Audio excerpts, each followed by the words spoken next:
Okay, so it is 1 minute after 1 o'clock on our proposed start time. I am Loretta Melby. I'm the board This meeting is being recorded.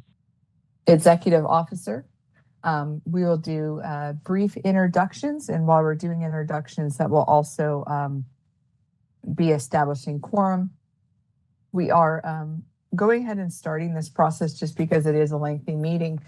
And while we continue to reach out to Angelique as well as Shannon to see if they can join and continue forward, we do get to agenda items later on that do require a motion for a vote. So we're hoping that we can get them on prior to getting to those. But the first couple agenda items are information only. These are recorded. They are put on our web for watching at a later date. So I feel confident with establishing quorum, doing introductions, and moving forward. So again, I did introduce myself as Loretta Melby. I'm also known as Lori, and I will pass this off to Reza Pejouhesh to introduce himself for us. Good afternoon, everybody. My name is Reza Pejouhesh. I'm the Board of Registered Nursing's General Legal Counsel, and it's good to be here with you all. Thank you. And then we'll go on. It looks like Alyssa, you're here.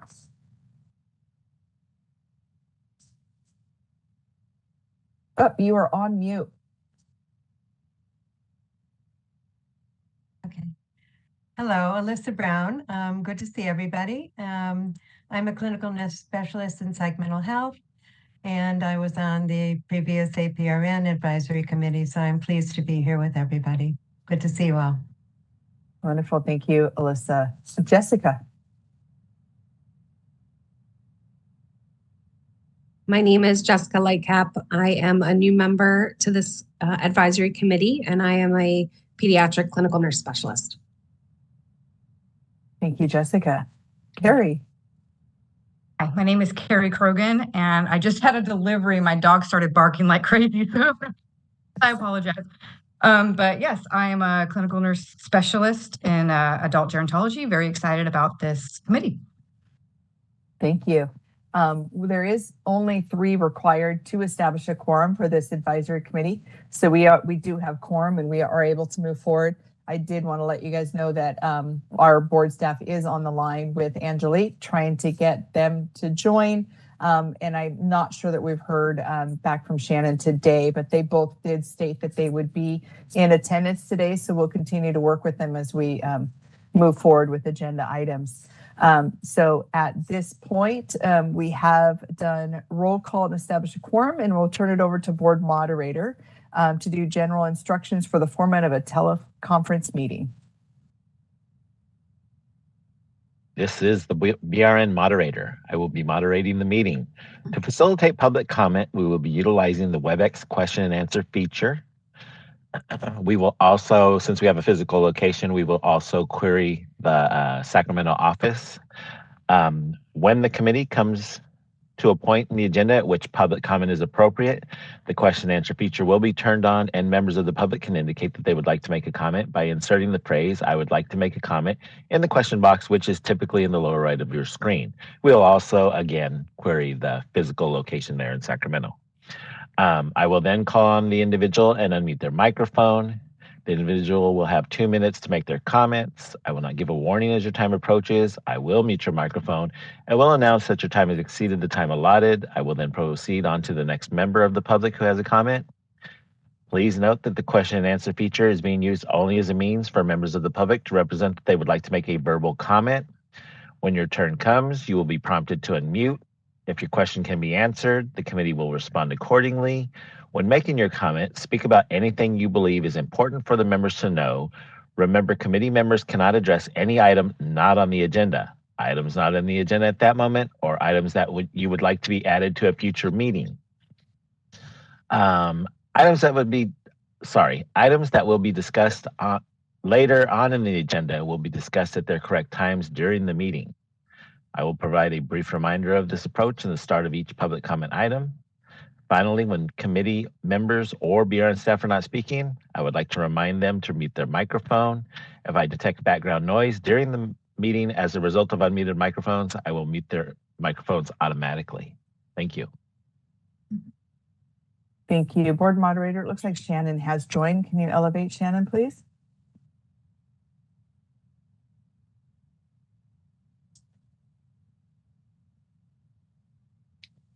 Shannon, can we do a quick mic and audio check? And then we did brief introductions. I'd be welcome to have you do a brief introduction at this point as well.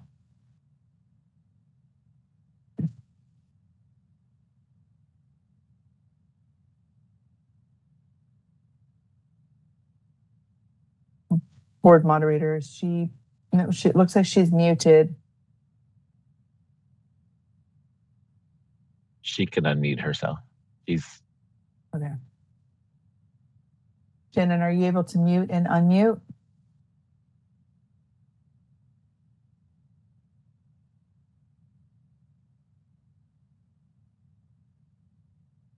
Okay, While looks like we there's wait, some- sorry, this is Reza. I just wanted to ask those of our committee members who have a camera and the ability to be on camera, if you would, to the extent you can, keep your camera on unless you're having some technical issues. We'll get into why a little bit later during my presentation, but just wanted to announce that for the time being. Thank you. Okay, Shannon, I'll do one more check with you during this particular break. See if you're able to unmute or turn on your camera. Okay, we'll continue to troubleshoot that with them. Appreciate your assistance and patience with this. Okay, so we have done general instructions. Board moderator, if you want to open it up for public comments for items that are not on the agenda. Now, reminder with this one, this is a time where public can make a comment. As a advisory committee, you guys are only allowed to make a motion to have them added to a future committee agenda. If you guys do deem that that's necessary, if you do not feel that it needs to be an agenda item at this point, you guys can remain silent, as we cannot do some back and forth discussion as it is not agenda item.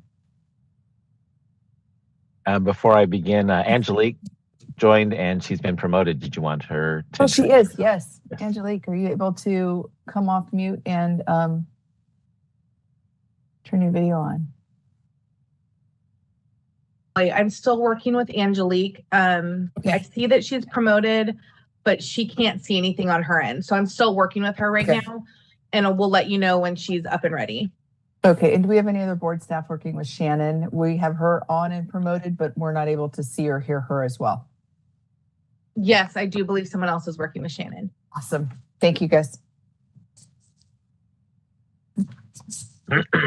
Okay, so do you want to go to public comment now? Okay, Please. Perfect. We will be opening for public comment now. Please refer to the screen share for members of the public to see how they should type in their request for comment. I've activated the question and answer feature. Members of the public can indicate that they would like to make a comment, but typing into the question box, I would like to make a comment. Please remember, you will have 2 minutes to make your comments. I will not give a reminder as your time approaches. I do not want to interrupt you nor cause you to lose your train of thought. I will mute your microphone and inform you that your time has expired, and we'll move on to the next member of the public. I'll pause for a moment for members of the public to type in, I would like to make a comment.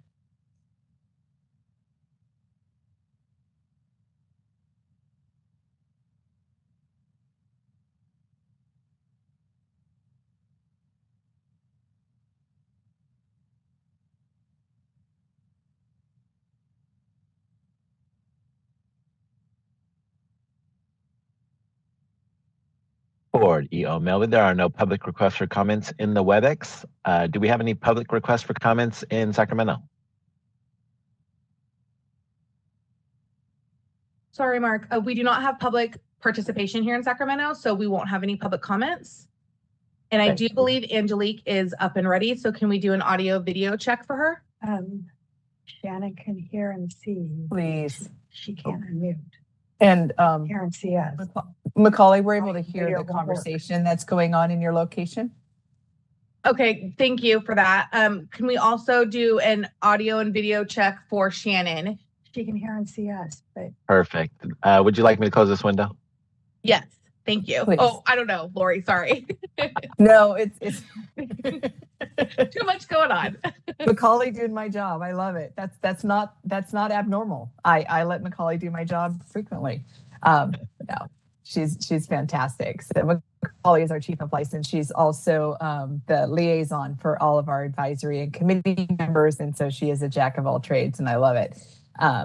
So yeah, there was no public comment either in a notice location as well as on the web.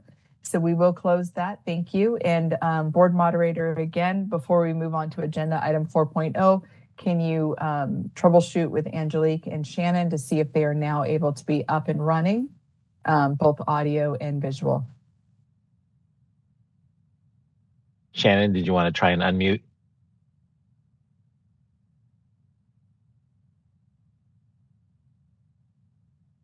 It's on the bottom of your screen. You'll see a mute and unmute button. Or Yes. Shannon. Can you hear me now? Oh, This there is you go. Shannon. We got Shannon. Yes. All right. Wonderful, Shannon. Are you able to be on camera as well or no? Not at this time. I can't get my camera to turn on, but I will keep trying, or I can just stay off camera if that's easier, whatever you prefer. Yeah, no worries. If you can keep trying, that'd be great. And Rez will get into why as we get into his section. But we're happy to have you joining. We did do brief introductions. So if you want to do a quick introduction real quick of who you are and what your background is, that'd be great for the stakeholders and your fellow committee members to learn. Sure. My name is Shannon Buckley, clinical nurse specialist, primarily in neonatal intensive care, and currently working as a pediatric manager for nursing at Sutter Health for pediatrics and pediatric urgent care. Thank you. And then we'll move on to You're Angelique. welcome. You're welcome. Are we able to get Angelique unmuted and on video at all? Angelique, are you able to unmute?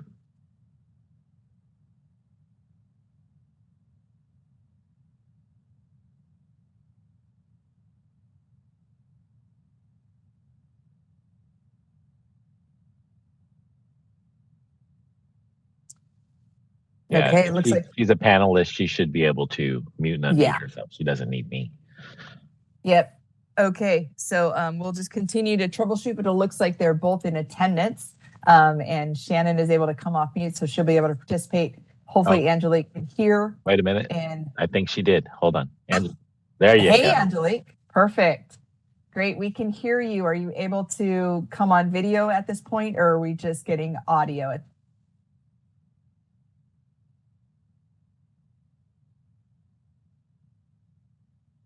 Are you hearing us, Angelique? I can't.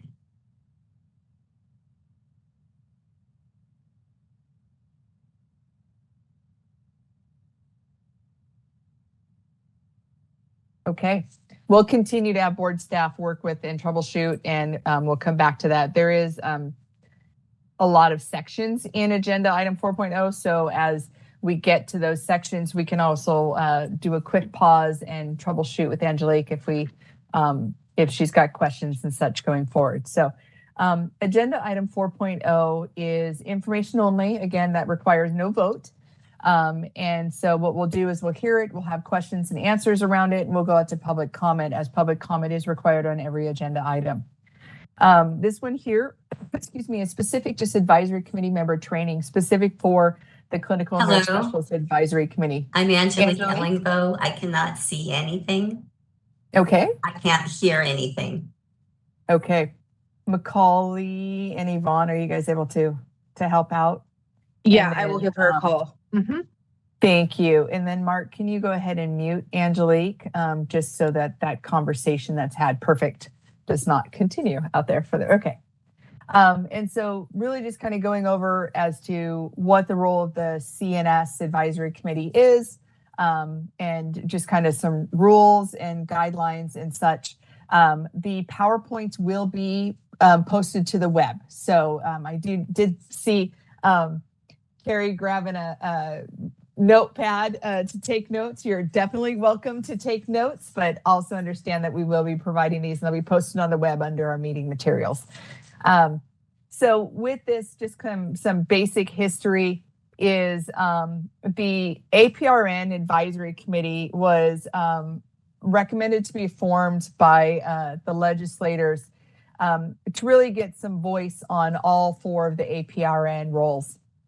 And so they was formed, they were effective, they moved a lot of things through and brought a lot of things to light.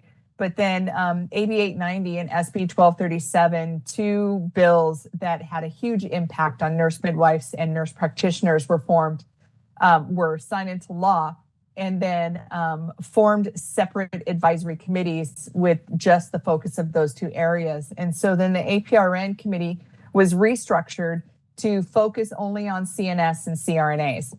Well, as we started to move through those processes and look into CNS and CRNAs, we realized that we probably needed to do focus groups there as well, just so you guys can get the attention and the focus as everybody else, and you could be equal to the other 2 that had their own advisory committees, and to ensure that there was not any overlap, because we wanted to get things kind of moving and get some regulations and get some guidance and all that kind of stuff out there, which I think would be very appropriate.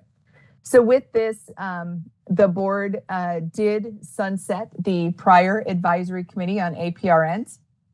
However, the CNS members of the advisory committee was moved over into this committee. So we do have some people with some longstanding history with our board. They have served on advisory committees, so they are a wealth of information and can help lead this group. And so that is exciting. I was very happy that our board did decide to do that. And so with that, there was some introductions and we'll kind of move through that. Now, the other thing with, now that we have our own advisory committee for CNSs, really just kind of going over your role. The biggest thing that we have discovered in just meeting with various stakeholders and going through the process is there is some confusion on what the board has jurisdiction over. And so a lot of things are brought to our attention that are healthcare facility related. We have no jurisdiction over healthcare facilities. That does align with California Department of Public Health. Additionally, we get a lot of information brought forward to us on billing and prescribing and other stuff. And although we do have prescribing authority deemed through us for the individual practitioners, you know, the Board of Pharmacy plays a big role in that, as well as when we're looking at billing, it's CMS. And so there are times where you guys as an advisory committee might want to have discussions with the advisory committee and work on topics together, but knowing that it doesn't fall within our jurisdiction. So when we start working on agendas together, putting agenda items forward, when you guys share that you might want to agendize something, you might see that it doesn't show up on an agenda. And that does happen frequently. It doesn't mean that we don't want to address it. It means that we don't have the jurisdiction to address it. And so we are working out a process with our board staff that we put those topics on our website under the advisory committee, knowing that way people know that we brought it forward, but then directing them on where that topic needs to land. So if they, just a general one on basic RN would be, we would have nurses reaching out and say, I really want to talk about staffing ratios. Well, we can't at the board. That doesn't fall under us. That falls under California Department of Public Health. And so what we could do is put down the topic that was requested as staffing ratios, and we can put responsible party as please discuss with California Department of Public Health Title 22.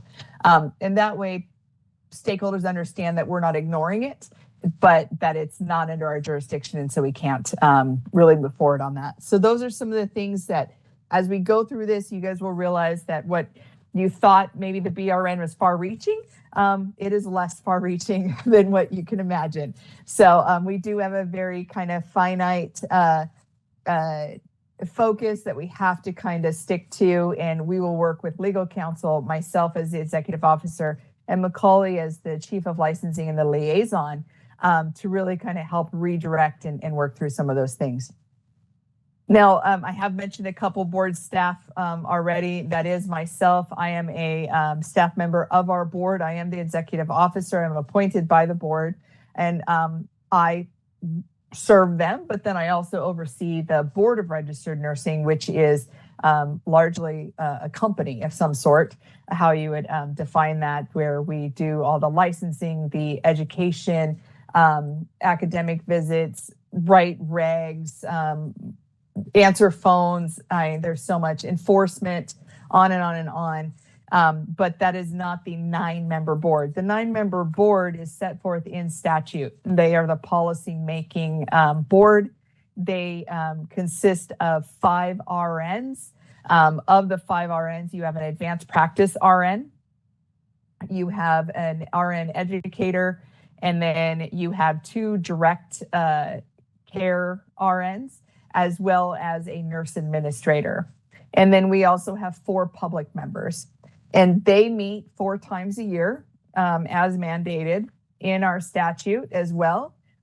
We can't hold board meetings outside of that, but that is kind of where they live. And there are specific rules around having to, and Reza will go over this well, notice meetings and put everything on the agenda, and they can't meet and discuss things outside and all that kind of stuff, so that everything is done in a public manner. Who works very closely with me is my assistant executive officer, Yvonne Leonard Taps. You guys may get some reach outs from her on occasion. You might get some emails where she's sharing some information out to you on occasion as well. But the person that you're going to speak mostly with is going to be Macaulay Fusarians. She is in the public location right now in Sacramento, and she is kind of troubleshooting some of the members. And you have obviously received emails and interactions with her. She is the chief of licensing here at the board, and she is the liaison for all of our board committees as well as our advisory committees at this particular moment. We are looking to transfer that liaison role out to another person, if at all possible in the future, but we are not there yet. And so she is gracefully managing through this, and I am eternally grateful for that. One other thing to really cover in this section is meeting etiquette. We do not have a hand raise section, and I apologize for that. WebEx does have a hand raise option, but when we turn that on, it goes out to all of the attendees as well. And so when we go out to the attendees on the hand raise, it makes everybody kind of able to utilize that option. And when we just kind of discussed in how public comment works, we can't really have that occur because there are only specific times when it is open for public comment. And there are specific kind of policy we follow on how we manage the public comment around that. So please, if you're on camera, you can raise your hand if you choose to, or you can truly just unmute, identify yourself, and then speak. You'll see most of us do that. There are occasions where 2 people will start talking at one time, and at that point, we just ask people to kind of be quiet for a second, kind of sort that out and move forward. Try not to continue to talk over each other and just be polite and understanding with that. We are looking at abilities to have maybe a hand raise section for just the panelists, but that hasn't been made available to us yet. Any questions on this before I turn it over to our board council to kind of go over meeting structure and moving through that, because that is a longer section.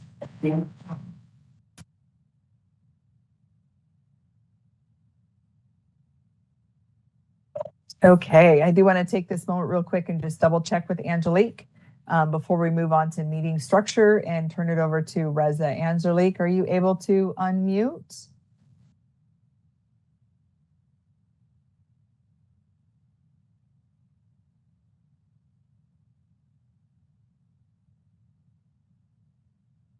Okay, I'm not seeing anything. So Reza, I will turn this next section over to you. Before I jump in, can we get a public comment on item 4.1? That'll make sense to our committee members as we go through my presentation. Yes. Okay. Moderator. Yes, Board thank you. moderator, can we go out? Thank you. We will be opening for public comment now. Please refer to the screen share for members of the public to see how they should type in the request for comment. I've activated the question and answer feature. Members of the public can indicate they would like to make a comment by typing into the question box, "I would like to make a comment." Please remember, you will have 2 minutes to make your comments. I will not give a reminder as time approaches. I do not want to interrupt you nor cause you to lose your train of thought. I will mute your microphone and inform you that your time has expired, and we'll move on to the next member of the public. I'll pause for a moment for members of the public to type in, "I would like to make a comment."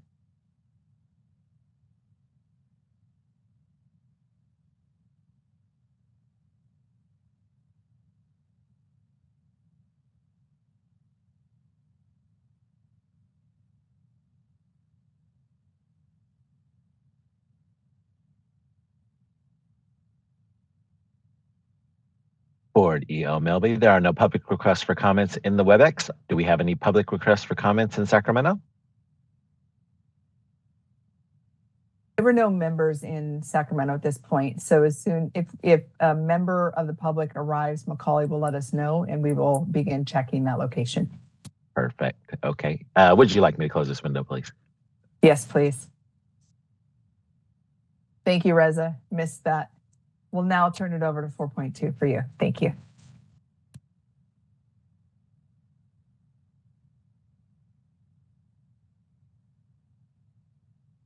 You're on mute, Reza.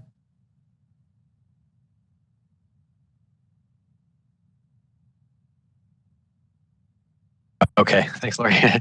Sorry about that. Again, my name is Reza Pezhuhesh. I'm the Board of Registered Nursing's General Legal Counsel. I'm going to be going through a couple of legal topics that we want you to be familiar with. Those are the Bagley-Keene Open Meeting Act and the California Public Records Act. And, of course, I'm not going to address every single detail of either of those, but try to give you the highlights, the most important things that we want you to be aware of. And some of what we talk about during my presentation is for your background information and understanding, because we understand that the way that the board and our committees conduct business is not always the most logical or intuitive way or the most efficient way. And there are sometimes some hoops that we ask you to jump through in order, for these meetings to take place and things like that. We want you to understand that a lot of those are coming from legal requirements, and it's not us doing things in a backwards way. There are policy reasons behind it. So as you've seen, some of the kind of quirky things with this meeting are some of those questions as to why those things are the way they are, hopefully will be answered throughout my presentation. And as I'm going through it, if you have questions, I'm okay with you chiming in. Also, at the end of my presentation, I'll have an opportunity for you to ask any questions if you do have any. And then later on down the line, if questions come up after the meeting at any time, you do have staff and myself as a resource. So feel free to reach out and use us for any questions or concerns that you might have. Jumping into the first topic, the Bagley-Keene Open Meeting Act, or what we often refer to just as either Bagley-Keene or as the Open Meeting Act, on screen. And by the way, I believe the PDF of these slides is going to be posted on the BRN website on the same page where the meeting agenda is for today's meetings and the materials. So you'll have access to these if you do download those slides. On the current slide that I've got on screen, there's a hyperlink to the Bagley-Keene Open Meeting Act, the full text of it. So I encourage you to peruse that at your leisure, and again, follow up if you have questions or concerns or anything. So why the complicated formalities? So again, some of the aspects of these meetings and some of the restrictions that you're under outside of meetings all derive from the Open Meeting Act. In general, the Open Meeting Act requires that discussions, deliberations, and action taken by, quote, state bodies be conducted in public meetings that abide by established requirements. And we'll go into a bit more detail about what is a state body, what is required for a compliant meeting, etc. The Open Meeting Act allows limited authority for discussions, certain discussions to take place in closed sessions. That's where only the members of the committee and perhaps some board staff are present, but no members of the public. That's a closed session. Closed sessions are always going to occur, if at all, within a noticed public meeting that has an open session to it. And in general, I really do not foresee any reason for this committee to enter into a closed session. Again, you can only do a closed session if it's specifically authorized by statute for the type of discussion that's going to be taking place. And really, this committee doesn't have any reason under those limited parameters to discuss in closed session. Our full board generally will have closed sessions as part of its meetings, usually to discuss discipline cases. But for this committee, that's going to be extremely rare, if closed sessions, that is, if at all. So this slide, it's looking at a high level of kind of what the spirit is behind the Open Meeting Act. And this is a quote from one of the statutes, that part of the act where the legislature identified the legislative intent. And I'll read, by the way, backing up, a lot of my slides have actual statutory text, some of which I'll read, some of which I'll gloss over. So I'll do my best not to bore you too much with statutory text, but where it's, I think, pertinent, I do like to kind of show you the original source of the authority and all that. So this says, quote, "It is the intent of the law that actions of state agencies be taken openly and that their deliberation be conducted openly," end quote. Mark, can you mute, please? Sorry. No worries. And then the second underlined portion says, quote, "The people insist on remaining informed so that they may retain control over the instruments they have created," end quote. So that's kind of the spirit of the act. And it's, in short, it's basically to give the public an awareness and a seat at the table. So this slide focuses on the inherent trade-off that's struck. On the one hand, the legislator could have chosen to promote efficiency and flexibility in allowing the board and these committees to conduct their business. On the other hand, what it opted to favor was the latter, what's listed here: transparency, opportunities for stakeholder input, public participation, etc. So a lot of the rules that we have to follow in conducting the business of these committees inherently kind of slow things down a bit and make it a little bit more challenging and impose some logistical constraints and things like that, which outside of government work probably wouldn't be done that way. But being that we are in the government, we do value transparency and stakeholder input and public participation. So even though it would be maybe easier and more efficient to do things without abiding by all of these constraints, we still have to, because the Open Meeting Act says so. The fundamental kind of premise, again, looking at a high level, it says, quote, "All meetings of a state body shall be open and public, and all persons shall be permitted to attend any meeting of a state body except as otherwise provided in this article," And the second statute there says, a majority of the members of a state body shall not, outside of a meeting authorized by this chapter, use a series of communications of any kind directly or through intermediaries to discuss, deliberate, or take action on any item of business that is within the subject matter of the state body. So I'll break that down just a little bit further. First of all, looking at the last part of that, it talks about the subject matter of the state body, in this case, clinical nurse specialists. And it says that the members of the state body, as in you, our committee members on this committee, may not discuss, deliberate, or take action on anything within that subject matter outside of a meeting. And we'll talk in subsequent slides about what is a, quote, meeting and what are the requirements for a meeting to be compliant.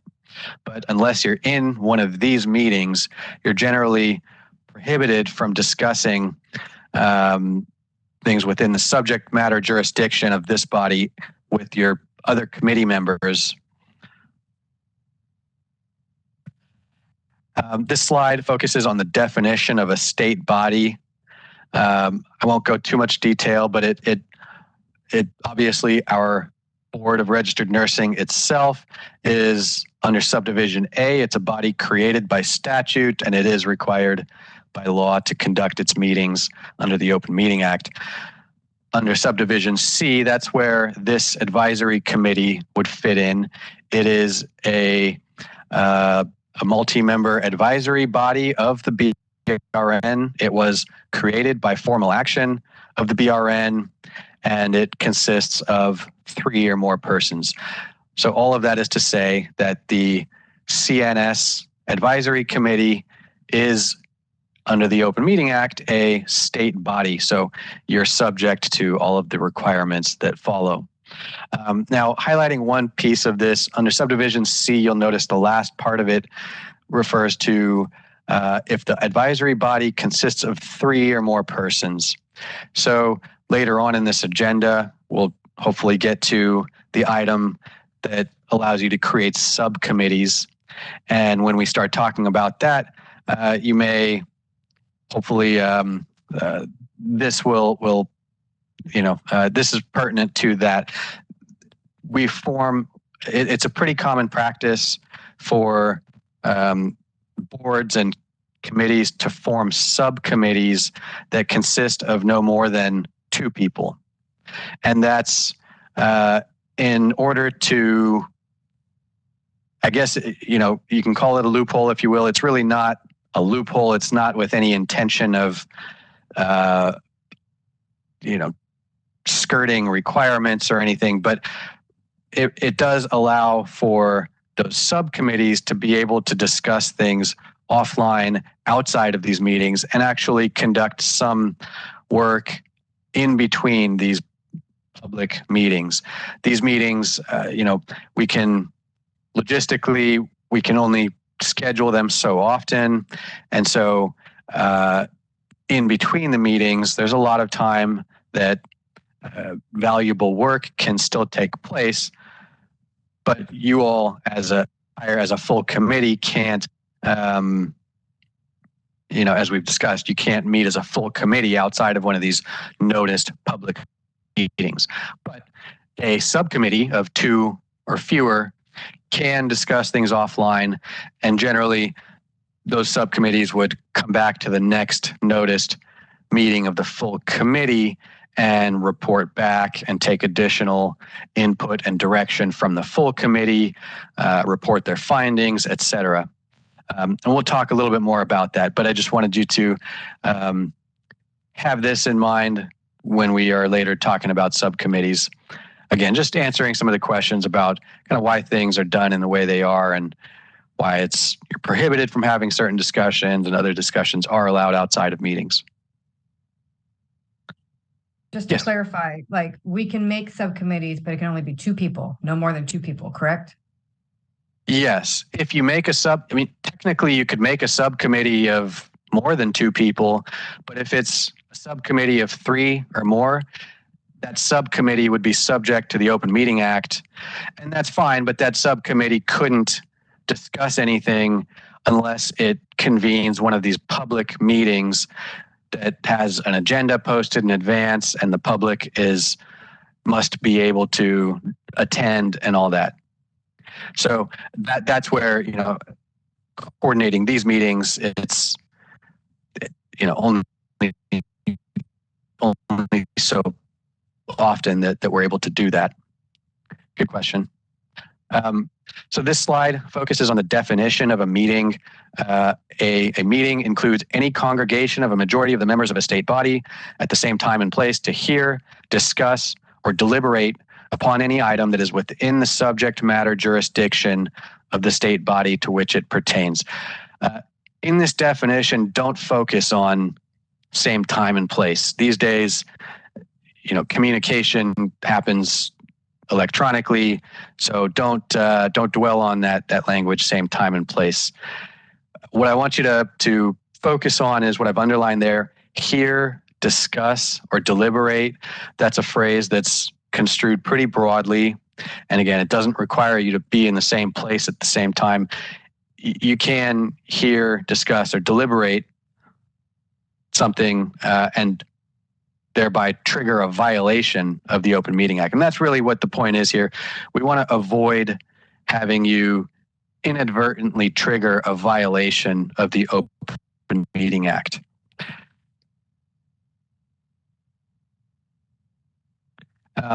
This slide is referring to the definition in the Open Meeting Act of action taken.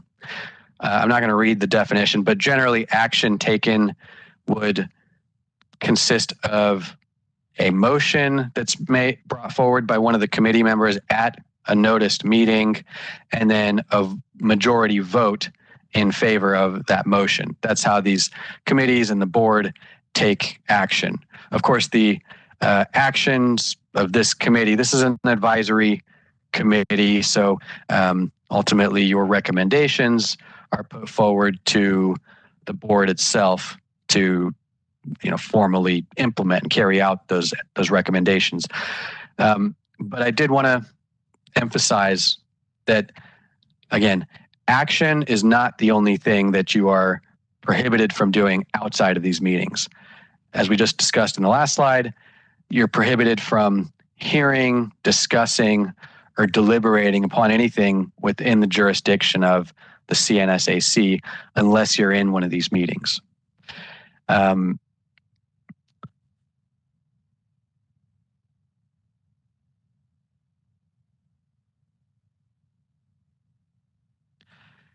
So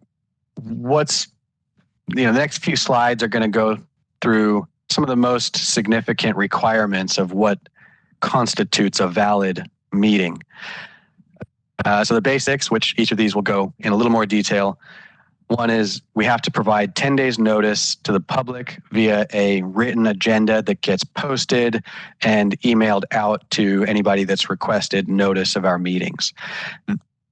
Secondly, we have to provide opportunities for public comment. Third, the meetings, to the extent that they have a physical location, have to comply with the Americans with Disabilities Act, and the location has to be non-discriminatory based on protected classes under state law. And then lastly, the physical meeting location. There's going to be several slides dedicated to that topic because there's been some change over the last few years, and we want to be clear on what's required and generally give you just some background. So the first of those, the 10 days notice requirement, the statute says notice shall be given and also made available on the internet at least 10 days in advance of the meeting. And the second subdivision says a specific agenda for the meeting containing a brief description of the items of business to be transacted or discussed in either open or closed session.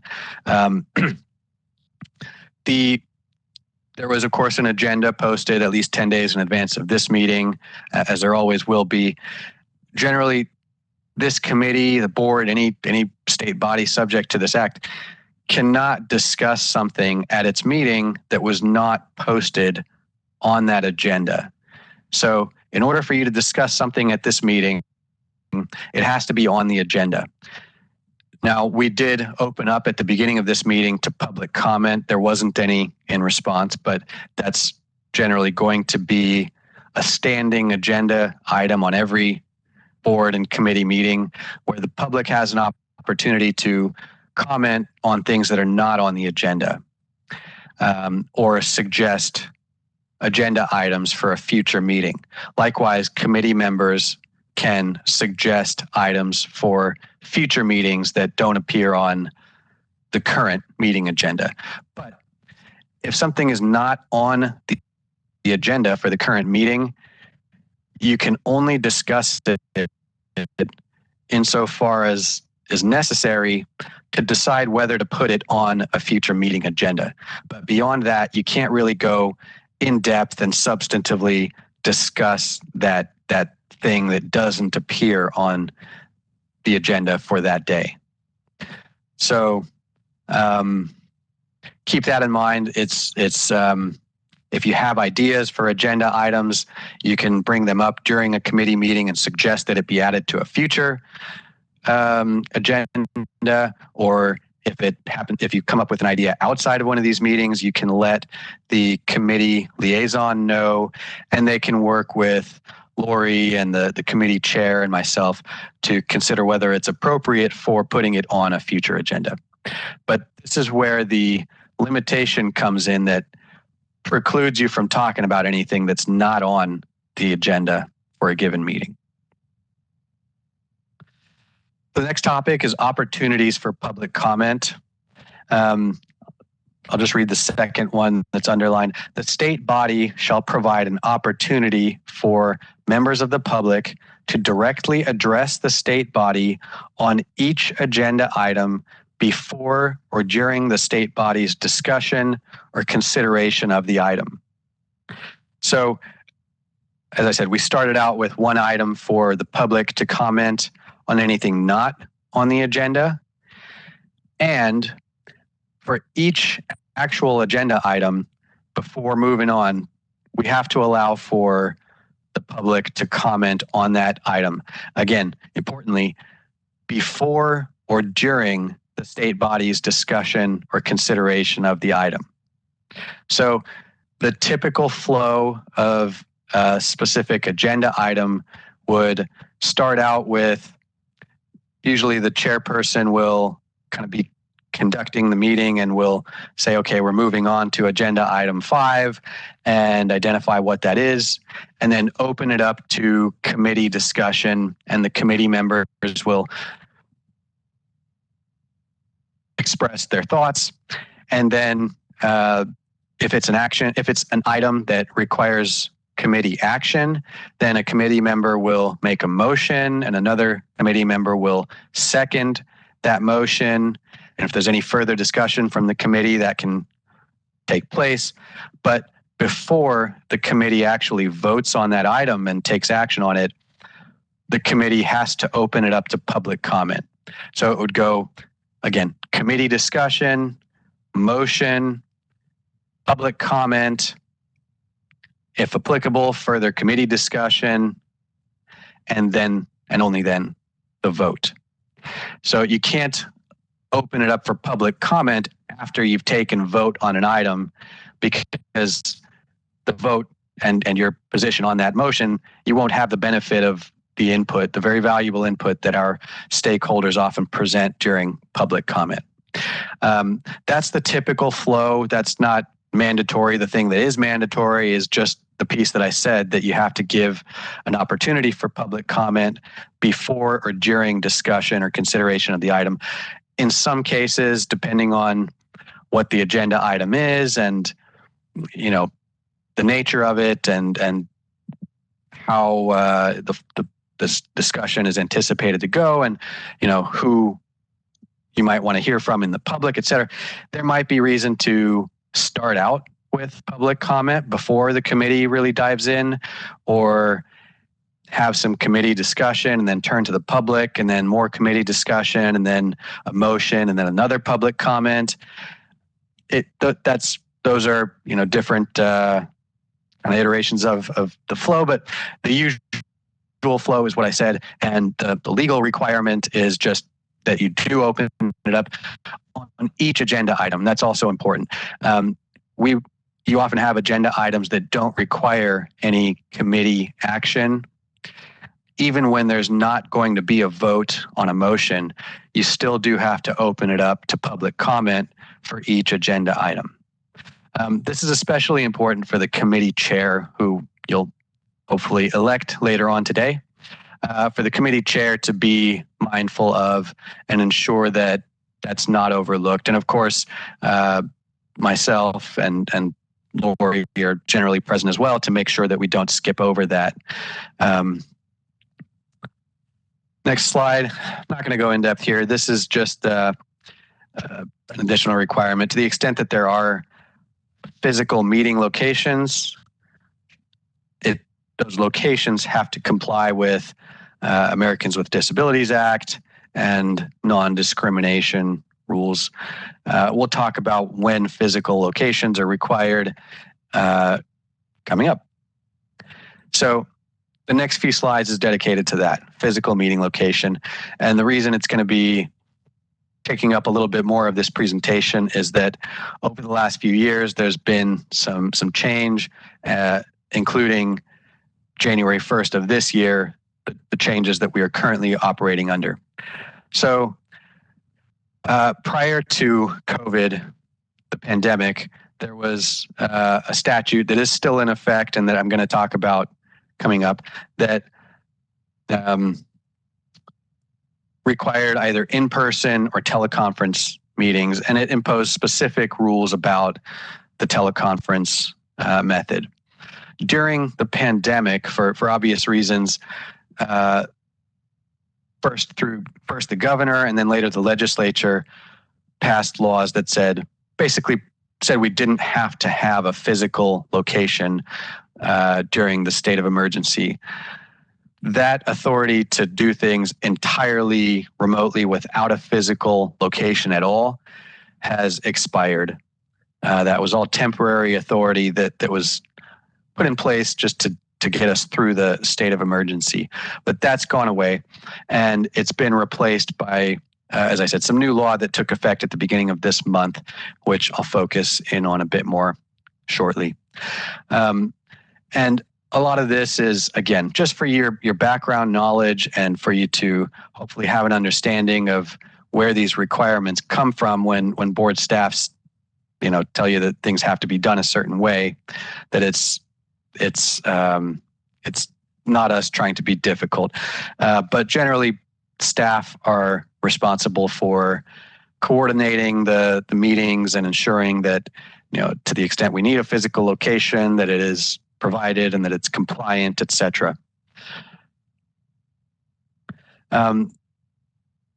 So this government code section that's cited, section 11123, that's the one that I mentioned that existed prior to the pandemic, and it still exists today, essentially in the same way. One method that state bodies can conduct meetings is under this section where it's done entirely in person. And when you do that, you don't necessarily have to have a remote means of access, such as WebEx or something like that. Members of the public would be invited to attend the meeting in person. The same code section also authorizes one of the three methods for doing a teleconference meeting. And in my slides, I'm referring to them as teleconference method 1, 2, and 3. That's just my own terminology for convenience in these slides. That's not any official term. But this teleconference method 1, and by the way, teleconference method 3, which I'll talk about, is the one that applies to you. It's the most flexible. It's the one that we are meeting under today and for the foreseeable future. But the other two methods are kind of just for your awareness. And these do apply to the board itself So if you're wondering why the board does things in the way that it does, because it's operating under either teleconference method 1 or 2. But this teleconference method 1, it's a little bit cumbersome. It does allow for members of the body to participate remotely from different locations, but each of those locations has to be identified on the meeting agenda. That location has to be held open to members of the public. The location has to comply with ADA and non-discrimination, etc. So under that method, it's a little bit problematic to, say, use your home as a remote location. It can be done as long as all the requirements are met, but it's obvious for obvious reasons, kind of troublesome. So fortunately, that's not likely how we're going to be operating these advisory committees. Teleconference method 2 is new. That's effective January 1 of this year. And this is more flexible than method 1, but not quite as flexible as method 3. Under this method 2, we do have to provide a physical location, and at least a majority of the members of the body would have to be present in person at that location. But the rest of the members can appear remotely by WebEx, and the locations that they're calling in from do not have to be identified on the agenda or held open to the public. So it allows a little bit more flexibility. But if we were to use this method for this committee, at least 3 of you would have to be in person at the physical location. So the next one is method 3, and that's under Government Code 11123.5. Again, that's a new one effective January 1 of this year. And that's the one that we are operating under today with these committees. The reason is this alternative is only open to advisory bodies. So the full Board of Registered Nursing could not conduct its meetings under this method. The added flexibility of this method is that it does require a physical meeting location, but it only requires that we have a member of the board staff present at that location. And that location is held open to members of the public, but the committee members themselves don't necessarily need to be in that location. You all can dial in remotely. Your locations where you're calling in from remotely do not have to be noticed. They don't have to be held open to the public. So obviously quite a bit more flexible. And in kind of setting up these rules, I presume that the legislature, well, they did have to balance some competing concerns. One is, when we do, the more teleconferencing you allow, the easier it is for members of the public to attend without having to travel up and down the state to go in person and meet, in person and provide their input. Likewise, we don't have to necessarily have our committee members traveling up and down the state, so that makes it easier on you all who are contributing your very valuable time. It saves costs to the state to not necessarily pay for travel and all that. Meanwhile, so there's a lot of value to the teleconference, but meanwhile, on the flip side, there's a lot of stakeholders who feel that face-to-face, in-person contact is valuable. They like to see and be able to directly address members of the state body. So the legislature presumably struck a compromise and a balance in deciding that, okay, advisory bodies will allow them to have this greater flexibility and allow them to meet entirely remotely, as long as they do provide a physical location where members of the public can still attend and not have to rely on a computer or phone or whatever. But meanwhile, our board, as I said, does have more stringent requirements. So that's the balance that was struck.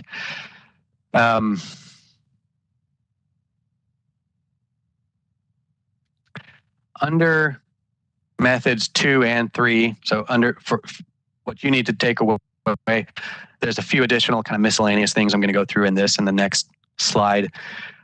This one focuses on the requirement that you be visible on camera if possible. So it's actually in statute that the members of the state body shall visibly appear on camera during the open portion of a meeting that is publicly accessible via the internet or other online platform. The exception to that is listed under subdivision 2 there, which says the visual appearance of a member of the state body on camera may cease only when the appearance would be technologically impracticable, including but not limited to when the member experiences a lack of reliable broadband or internet connectivity that would be remedied by joining without video, or when the visual display of meeting materials, information, or speakers on the platform requires the visual appearance of a member of the state body on camera to cease. So there is an exception to the remain on camera requirement, but the default requirement is you should be on camera. Sometimes, if you've got limited bandwidth, then having voice and video might kind of eat up too much of that bandwidth, and maybe your audio comes in garbled or something like that. In that situation, there's this exception that would allow you to take yourself off camera if doing so would allow you to resolve the audio issue. But aside from that, we do ask that you do remain on camera because the Open Meeting Act asks you to remain on camera. A few additional miscellaneous items. During teleconference meetings, votes on a motion should be by roll call. So that's going to be where usually the committee chair that's kind of facilitating things will, once a motion is on the table and it comes time to vote, the committee chair will just go down and name each committee member, and each committee member will respond when their name is called by saying yes or no on that motion that's pending, rather than saying all in favor, say aye, because that latter would be a little bit tricky for people to know how committee members voted. It would be difficult for our note taker, who's going to be preparing the minutes of the meeting, to accurately reflect the votes. So votes during teleconference meetings should be done by roll call. Second point there is that during a teleconference, let's say if the WebEx goes down, or if there's some failure in the means of access that allows the members of the public to join the meeting, then the meeting should be paused until that issue can be resolved.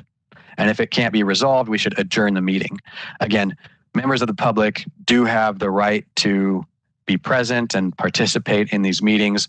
So if we're relying on some technology like WebEx to make that happen, and if that technology fails, we would be denying members of the public something they're entitled to if you were to continue the meeting. So if there is some failure in technology, just pause on the meeting, don't move forwards until that's resolved. And then the third bullet point here just says, no person shall be required as a condition to attendance at a meeting of a state body to register his or her name, provide other information, complete a questionnaire, or otherwise to fulfill any condition precedent to his or her attendance. What that's saying, the gist of that is that members of the public can comment at our meetings, they can attend our meetings, they can choose to identify themselves and the organization that they represent, but they're not required to do so. Generally, when we are doing public comment and each person has their turn to speak, usually they will identify themselves, and if they represent an organization, they'll say So, but they're not obligated to. And if you ask them to identify who they are, you must let them know that they are not required to identify themselves. They can choose to participate anonymously if they want.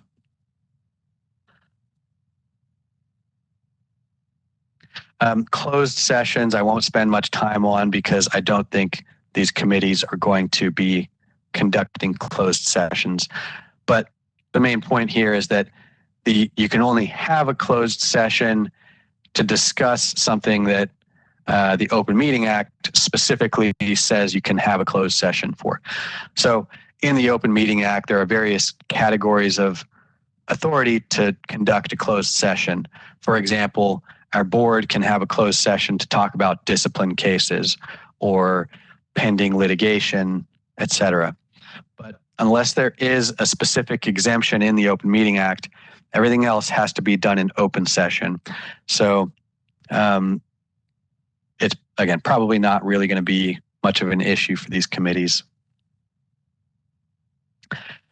Taking action during meetings. Again, action is usually going to be by way of a motion that's made at a public meeting and a majority vote.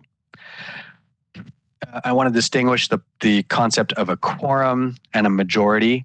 So in order to even have the meeting and take any action, we have to have what's called a quorum of the members of the state body present. A quorum is often defined in statute. In the case of this committee, it's identified in the charter for the committee. And a quorum of this 5-person committee is 3 members. So a majority of the members is a quorum. So in order to take action, we have to have at least 3 members, 3 of you, present at the meeting. And then whatever motion is made, whatever action is proposed, in order to move forward with that action, a majority vote of the members present is required. So if 5 members of the committee are present, you're good because you have a quorum. And in order to take action, a majority of those 5 would need to vote in favor. So 3 would need to be in favor. If you have 4 members present at the meeting, you've still got a quorum, and a majority would still be 3 members in favor. If you've got 3 members present, you've got a quorum, and your majority would now be 2 members in favor of the action. And if you've only got 2 members of the committee who show up to a meeting, you don't have a quorum, and in that case, we'd probably cancel the meeting.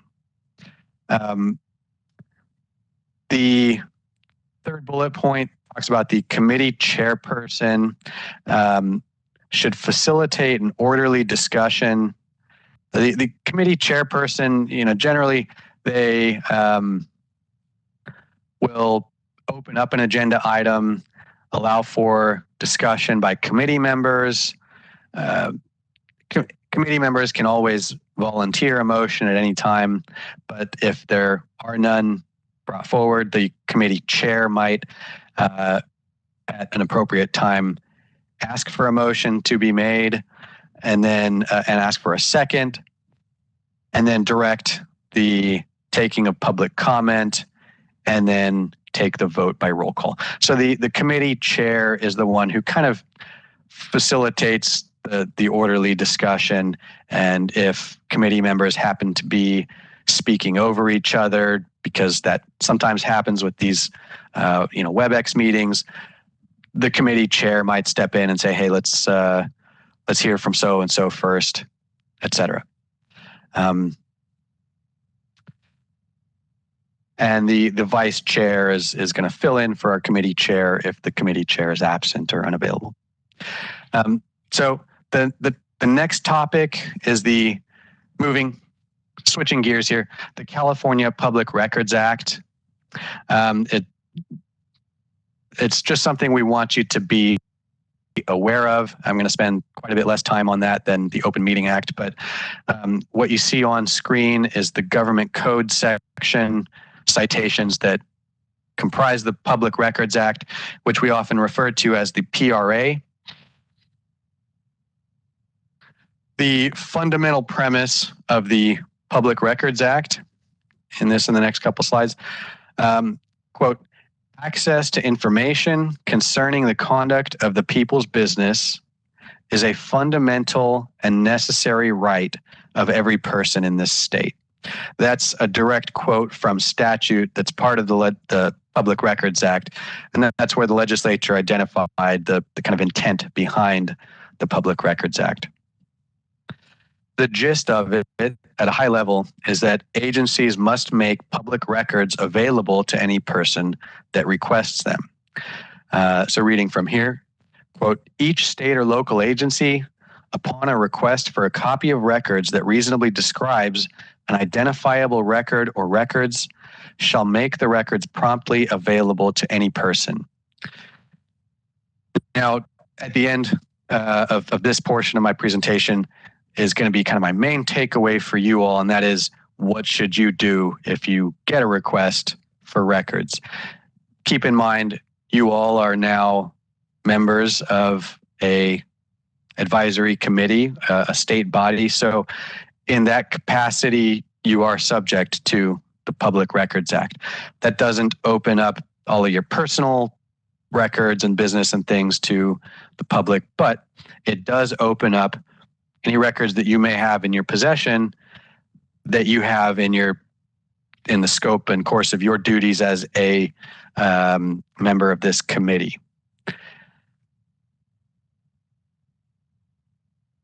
So generally, when we get a request for records, the first requirement is that we have to issue a written response to that request, generally within 10 days, or under certain circumstances, we can extend that time by a little bit.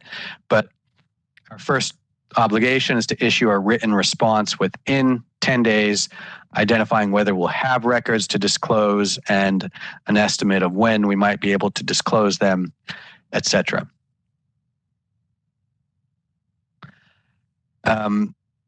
This slide talks about the duty to assist members of the public to make a focused and effective request. For example, if the request is vague or ambiguous. So members of the public can ask an agency for records. They don't even need to know that they're entitled to those records under the law.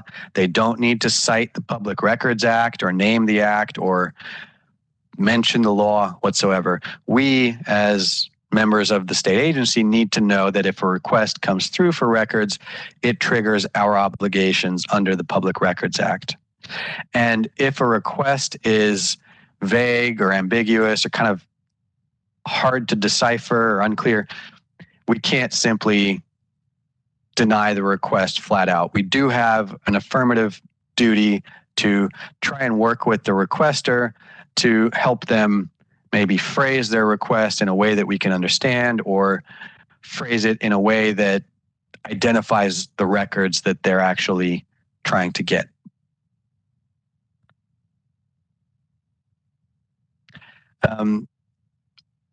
We cannot, so what's important under the Public Records Act is really whether the records are public or not.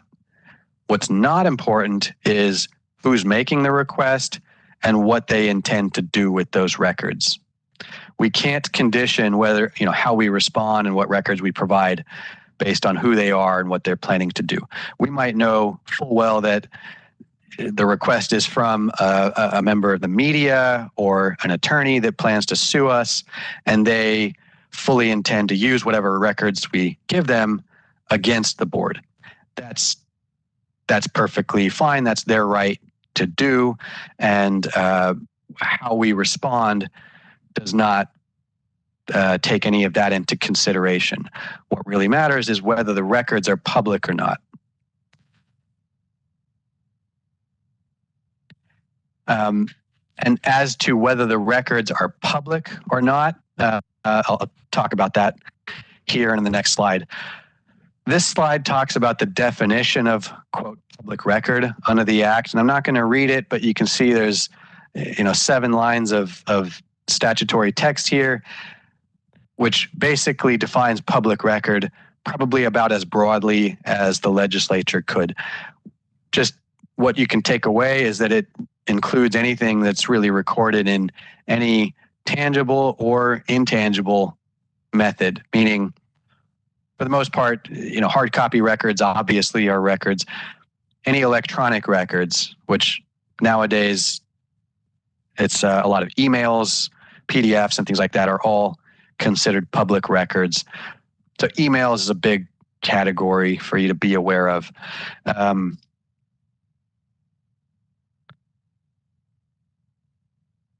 So again, focusing on what is a public record and what isn't. So this slide kind of makes that distinction. I'll read what I've quoted here is language from a Court of Appeal case that it's some colorful language that the court used to kind of illustrate the principle in a metaphorical way. It says, quote, "The objectives of the Public Records Act thus include preservation of islands of privacy upon the broad seas of enforced disclosure." The way in which they phrased that is it kind of a cute way to say it, but really that is to say that the default rule under the Public Records Act is that everything is public unless a specific exemption applies to it. And the Public Records Act lists a whole bunch of exemptions, but unless something specifically falls under one of those exemptions, it is public. So, there may be a lot of records that we have that are sensitive or, include information that are maybe embarrassing to somebody or whatever that we'd rather not disclose, but that's not really pertinent. What's pertinent is there an exemption that actually applies under the statute? I've listed on this slide a few examples of things that are exempt that commonly come up for the BRN. This is the slide that you should, if nothing else, take away for the Public Records Act portion. This is what to do if you receive a request for records. By the way, let me say this. So we talked about earlier under the Bagley-Keene discussion that you as committee members really shouldn't be discussing things outside of these meetings amongst each other. So as long as you're doing that, you probably won't have emails to and from your other committee members that talk about CNS regulation and all of that. But you will have emails from board staff. You'll have some other records that may theoretically be captured by a Public Records Act request. Also, I'll say it's extremely rare, if not nearly unheard of, for our advisory committee members to be kind of dragged into a Public Records Act request. Usually the records that someone asks for are in possession of board staff, and we can dig them up, or if we need to do an email search, we can use our IT staff to help us pull those emails, etc. So it's pretty uncommon that you would be dragged into a Public Records Act request, but you definitely need to be aware that it does apply to you in your capacity as members of this committee, and you theoretically could have records that are applicable. So what to do? The board has trained staff that deal with Public Records Act requests. If for some reason, and we also have a portal that folks can request records. So those requests generally shouldn't be coming directly to advisory committee members, but theoretically it could happen. So if you get a request that says, hey, I'd like to get copies of these records, the first thing to do is contact board staff as soon as you can and forward a copy of the request. Being mindful of the 10-day time frame that we have to respond, and the fact that it'll take time for you to forward that to the liaison, and for her to get it to our PRA coordinator, and for them to consult with me if it's something that requires some legal input, et cetera, and to prepare the response and get it all out. So that 10 days can pass pretty quickly. So do your best, if you do happen to get a request like this, to pass it on as quickly as you can. Secondly, don't disclose any records unless you're specifically directed to do so. As I said, the default is that our records are public unless they're exempt, but we often do get requests for exempt records, and it's important that we go through the analysis and make sure what we're disclosing is indeed public and not exempt. So the third bullet point is really just kind of reiterating that board staff will make the determination of whether the request calls for the disclosure of public records. And lastly, staff will handle the preparation of the written response and, if appropriate, disclosure of the records, or they may give you some further direction. So the one takeaway, is if you get a request for records, do treat it as a very important thing, a time-sensitive thing, and do just pass it on and stay tuned for further direction. So with that concludes the prepared slides. So I'll open it up now to any questions you have. And again, if none come to mind now, you can always follow up through board staff or reach out directly to me, either for general legal questions, or if you happen to get a request, or if you have a question about communication that may or may not be permissible under Bagley-Keene or anything like that. So with that, opening it up to you all. I have a question about that. So if we're in a subcommittee of 2 people and we're working on something that we need to work on, is there a preferred method of communication as far as like the Public Records Act? There's not a... Yeah, I'll jump in real quick, Reza, and then let you kind of go more for that. As part of your advisory committee, I know that you guys don't have a DCA specific email, but one of the thoughts that has kind of been utilized by other advisory committees is they create just an email that is specific to this advisory. So it'd be like jessicacnsac@gmail.com or whatever. And that way all of your communication is there, right? And then that way that's documented, that's there. And if you ever were to get a Public Records Act request coming from us, again, if it comes from a stakeholder, you are to do nothing with that except forward it on to the board, either to our Public Records Act email box or to Reza or myself, and then we'll direct it out.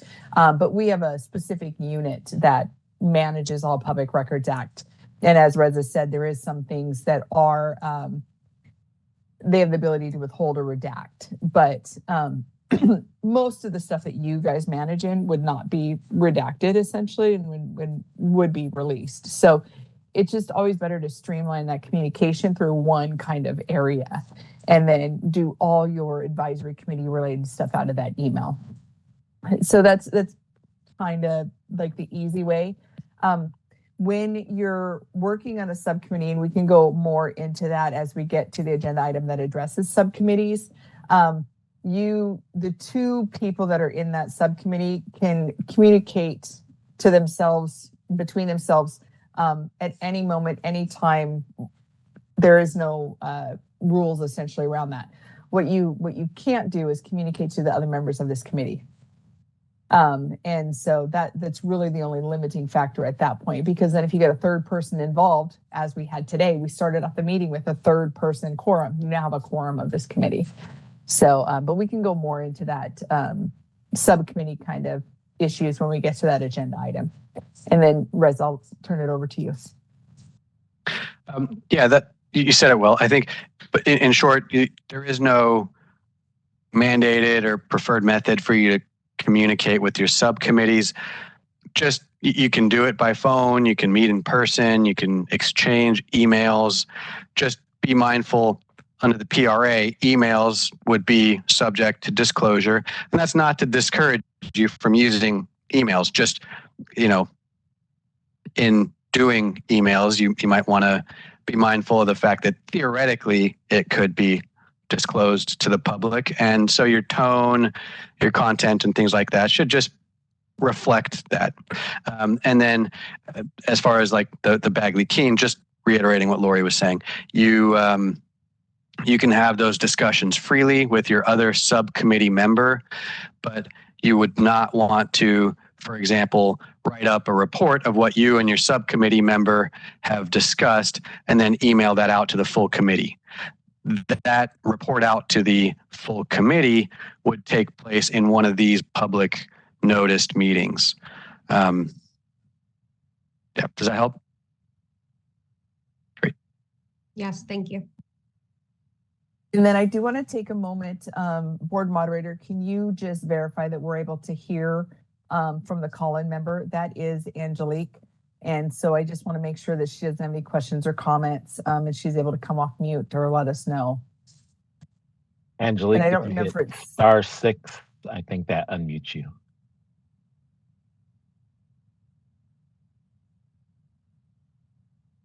Angelique, are you able to unmute by pushing *6?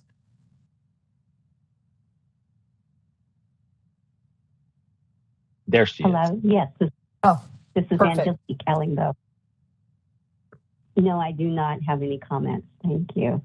Okay. And other than that, you're able to unmute and manage everything by yourself. We hadn't really checked you on the call-in user line, so I just wanted to make sure that we did that before we moved on this one. Thank you. How do I go about muting myself again? It might be the same. *6. Yep. It shows that you're muted. It worked. Awesome. I also elevated your other sign on, so you're signed on here 3 times. So you can figure out which one works. or you can be multitasking, however you want to do that. Perfect. Thank you. Unless there's any other questions, I think that's it for my presentation for the time being. So thank you all for your attention and for signing up to work with this committee and the board. Thank you, guys. And we have Much been appreciated. About an hour and a half. So I do want to be mindful and give you guys a 10-minute kind of stretch, bathroom, drink break at this particular moment. So we'll go ahead and take a break right now and come back at 2:40. And then at that point, Marissa and Stephen will be presenting the next section.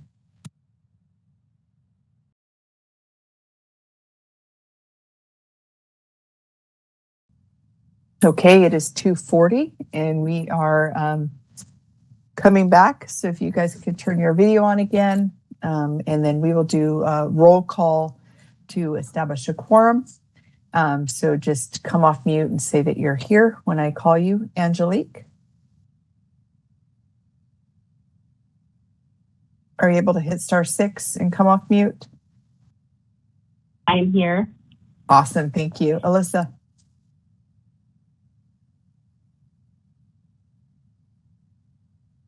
We've got Angelique on video as well.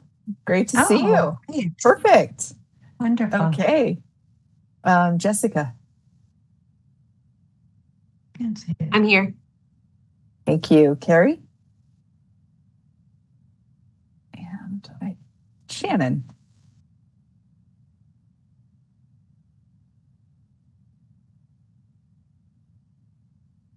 Shannon, are you able to come off mute and let us know that you're here? Yes, I'm here. Can you hear me now? Okay, perfect. Can hear you now. So everybody is in attendance. We have quorum. Reza, I realized I rushed us off to break and didn't open it up to public comment. Yes, thanks. Thanks for raising that. So good reminder. Yeah. So yeah. It for our future committee chair and committee members in general, it's easy to skip over that. But even where it is, as I said, an information only item, we do need to do that for each agenda item. So Lori, thanks for making sure that wasn't skipped over. Yeah, so board moderator. It was timely though, I'm sure. For the Begley-Keene quorum, member roles, voting public records act section that was put on by Reza. Be great, thank you. We will be opening for public comment now. Please refer to the screen share for members of the public to see how they should type in the request for comment.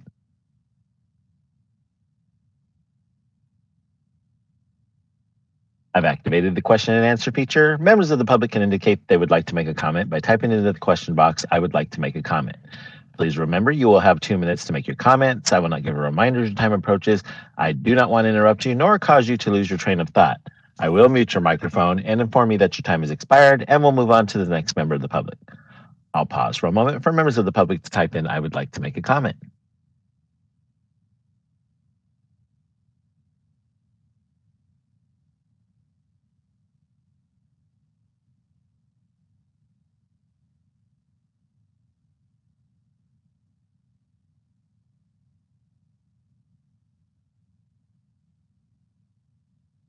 Board EO Melby, there are no public requests in the WebEx. There are no physical people at our Sacramento location. Would you like me to close this window? Yes, please. Thank you. And then I'm going to turn over the next section to Marissa and Stephen. Good afternoon, everyone. I'm Marissa Clark. I'm the Chief of Legislative Affairs. And before we kind of jump into the regulatory discussion, wanted to start on the legislative side and just give a really brief overview of the legislative process and kind of go through how a bill ultimately becomes statute, which then essentially establishes our authority to then draft regulations.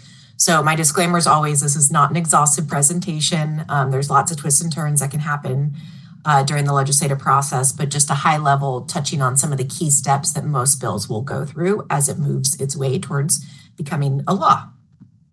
Next slide, please.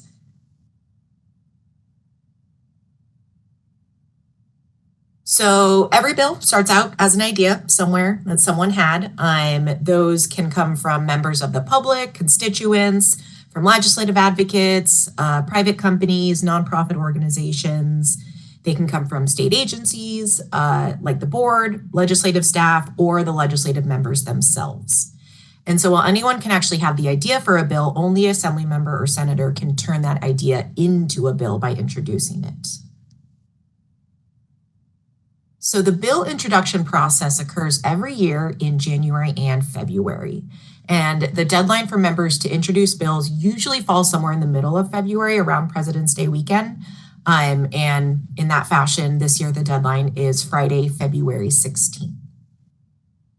So bills are introduced in the Assembly are assigned a prefix of AB for Assembly Bill, and bills introduced in the Senate are assigned the prefix of SB for Senate Bill. And each introduced bill is then assigned a number in order over a 2-year period. And then at the end of a 2-year session, the numbering process starts all over again. So we are currently in the second year of a 2-year session. So the bills being introduced now are going to pick up where the numbering stopped last year. So it's going to be on the higher end number wise, but then next year when a new 2-year session starts, the numbering will start all over again. So it'll start with AB1, SB1, so on and so forth. And so after a bill has been introduced and handed over to the clerk at the member's house, the bill is then read for the first time. And a reading of the bill in the Assembly or Senate is a presentation of the bill before the House by reading the bill's number, author, and title. And the California Constitution requires that a bill has to be read, meaning it has to have that bill number, author, and title at least 3 times before it can actually be debated or voted on in either house on the floor. Next slide, please. Thank you. So next main step is the policy committee. First, there will be a rules committee hearing where they will meet and refer each bill that is introduced to a policy committee based on the subject matter of that bill. So the policy committee in the House of Origin is going to be really the first place where a bill can be discussed by the members of the legislature and the general public. However, that can't happen immediately. The rules of the legislature require that a bill cannot be discussed by a policy committee until 30 days after it's been introduced. So for example, if there was a bill introduced today, it couldn't be actually discussed in a policy committee hearing until middle of February, around the 18th or so 30 days from today's date. And during the policy committee hearing, the author will present the bill to the committee members, and then they will typically hear testimony and public comment in support of or opposition to the bill. And there are a variety of different policy committees in each house that specialize in the different topic areas. So you have kind of broad overviews like education, health, transportation, labor. Our kind of area where we tend to fall in is business and professions. So bills that are directly impacting the BRN will always go through the Assembly and the Senate Business and Professions committees. And these are also the committees that oversee all of our sunrise and sunset processes, as well as the sunrise and sunset processes of all the other boards and bureaus under the Department of Consumer Affairs. So after the member presents the bill, we hear testimony, support, and opposition. The policy committee can then vote either to pass the bill, so just pass it in its current form, pass it as amended, so with some proposed changes that is usually recommended by the committee, or hold the bill in committee, which essentially means the bill would be dead for the time being. Next slide, please. Thank you. So next would be the fiscal committee. If a bill has an associated cost with it, and not all bills do, though most of them do, it's not a rule that they have to, it would then be referred to a fiscal committee, which is known as the Appropriations Committee. And both appropriations committees, both in the Senate and the Assembly, have something that's called a suspense file. And the suspense file was created kind of as a way to consider the fiscal impacts of all the bills that are moving through on more of a holistic manner, rather than kind of voting on them piecemeal at each individual hearing like you would in a policy committee. You can kind of take a break and look at all the bills that have come through, all the costs associated, and then from there decide which ones move on. So if the cost of a bill is above a specific threshold, it's placed on suspense, which is where it sits until there is a vote-only suspense hearing. And that hearing is usually held right before the deadline for fiscal committees to hear and report bills to the floor. In each house, the Senate and the Assembly, the threshold in order for a bill to go on suspense is a little bit different. Not hugely different, but just a teensy bit. So in the Senate, if a bill is considered or estimated to cost either above $50,000 of general fund or $150,000 of special funds, it would be placed on suspense. And in the Assembly, if a bill is estimated to cost over $150,000 from any funding source, it would be placed on suspense. And the funding sources, just to kind of delineate, general fund is that main huge fund that funds a really good chunk of our state, services and programs. Special funds usually encompass things like taxes and fees that are designated by law for a specific purpose. And I point this out only because the BRN is actually a specially funded entity because we are supported through our licensing fees. So we are not predominantly supported through general fund like a lot of other state programs are. So after the suspense hearing, bills will either move to the floor of their respected house for further consideration, or again, they could be held in the committee where they would be considered dead. And the Appropriations Committee is probably the most common place for a bill to be held because, you're dealing with money, and especially in years like this, it's a very finite resource, so they have to be very kind of, determinative in what bills make it through and where the money is going to be spent. So the next step would be the floor, the main floor in each house. So next the bill moves to the floor in its house of origin. Assembly bills, you go to the Assembly floor, Senate bills, Senate floor. And this is where they are read a second time and then assigned to a third reading. So we mentioned that it has to be read 3 times before it can be debated. So once a bill is read 3 times, that is when it is then presented by the author and then discussed by the full membership. And that's when they can kind of debate the bill, the merits of it, the maybe downsides of it. Members can register their support or opposition, and then it is ultimately voted on the floor. And most bills can be passed with a majority vote. There are a few exceptions, and those are bills that may be such as tax measures, or if they contain an urgency clause. And an urgency clause means that If the bill is ultimately signed by the governor, it would go into effect immediately. Whereas without an urgency clause, the normal kind of process is that the bill goes into effect the following January 1st. So if it has something like that in it, the threshold of members who have to vote to support it is a little bit higher. So if a bill gets voted off the floor in its house of origin, it then moves to the other house where the entire process starts over again. So Assembly bill moves over to the Senate side, Senate bill moves over to the Assembly side, and they make its way back through the Rules Committee, Policy Committee, Fiscal Committee, and off the floor again. And so the final stop is if it makes it through both houses, a bill will ultimately land on the governor's desk. And once a bill comes to the governor's desk, there are three kind of main choices that can be made. The governor can sign the bill into law, which would make it statute.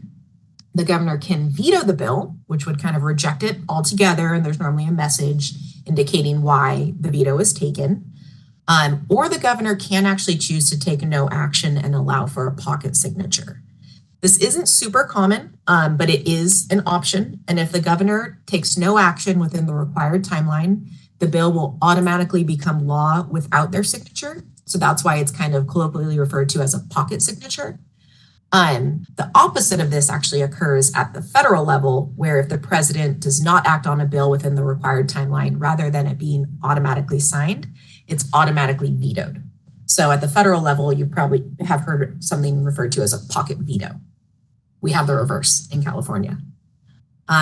So generally the governor has 12 days to sign a bill after it has been. Ask a question? Yeah, of course. Sorry, Martha. Why would the governor do that? Any governor, right? Like, why would they say no action if it's just going to get signed anyways? You know? I think that would probably depend on the governor. I think in some cases it may be if it's a really controversial bill and they don't, or if it's just, that the clock runs out, that it's kind of a quieter way to let it pass. That's why you don't see it very often at all. I've been in this work for around 10 years. I don't know if I've ever actually seen one happen. So it's not a common occurrence, but I think it is an option that can be there if they want to kind of let it slide a little bit more under the radar. But yeah, that being said, you don't see it very frequently. Okay. Thank you for the explanation. Yeah, no problem. Let's see. So that was the other thing I was going to say. I think also it's the reason it kind of ultimately becomes law is to give some type of timeline, right? So it's not just drawing out the process. There's some point where it's like, okay, a decision is either made or it's happening. This is the stop, because the legislative process really kind of runs on these deadlines, which help keep things moving along. And that includes deadlines in the policy committee, the fiscal committee, because otherwise, policy really can be debated round and round and round for a long time, especially really complex ones. So it's the deadlines that really ensure that things actually move and end up into law by the end of it. And I think that's just another kind of alternate deadline, I guess, would be another thing I would think of. So generally the governor has 12 days to sign a bill after it's been presented to them. However, the governor will have up to 30 days to sign the bill if it's in the first year of a 2-year session and the governor receives the bill with less than 12 days until the legislature adjourns for joint recess, or if it's the second year of a 2-year session, which is where we are now, and the governor receives the bill on or after August 20th.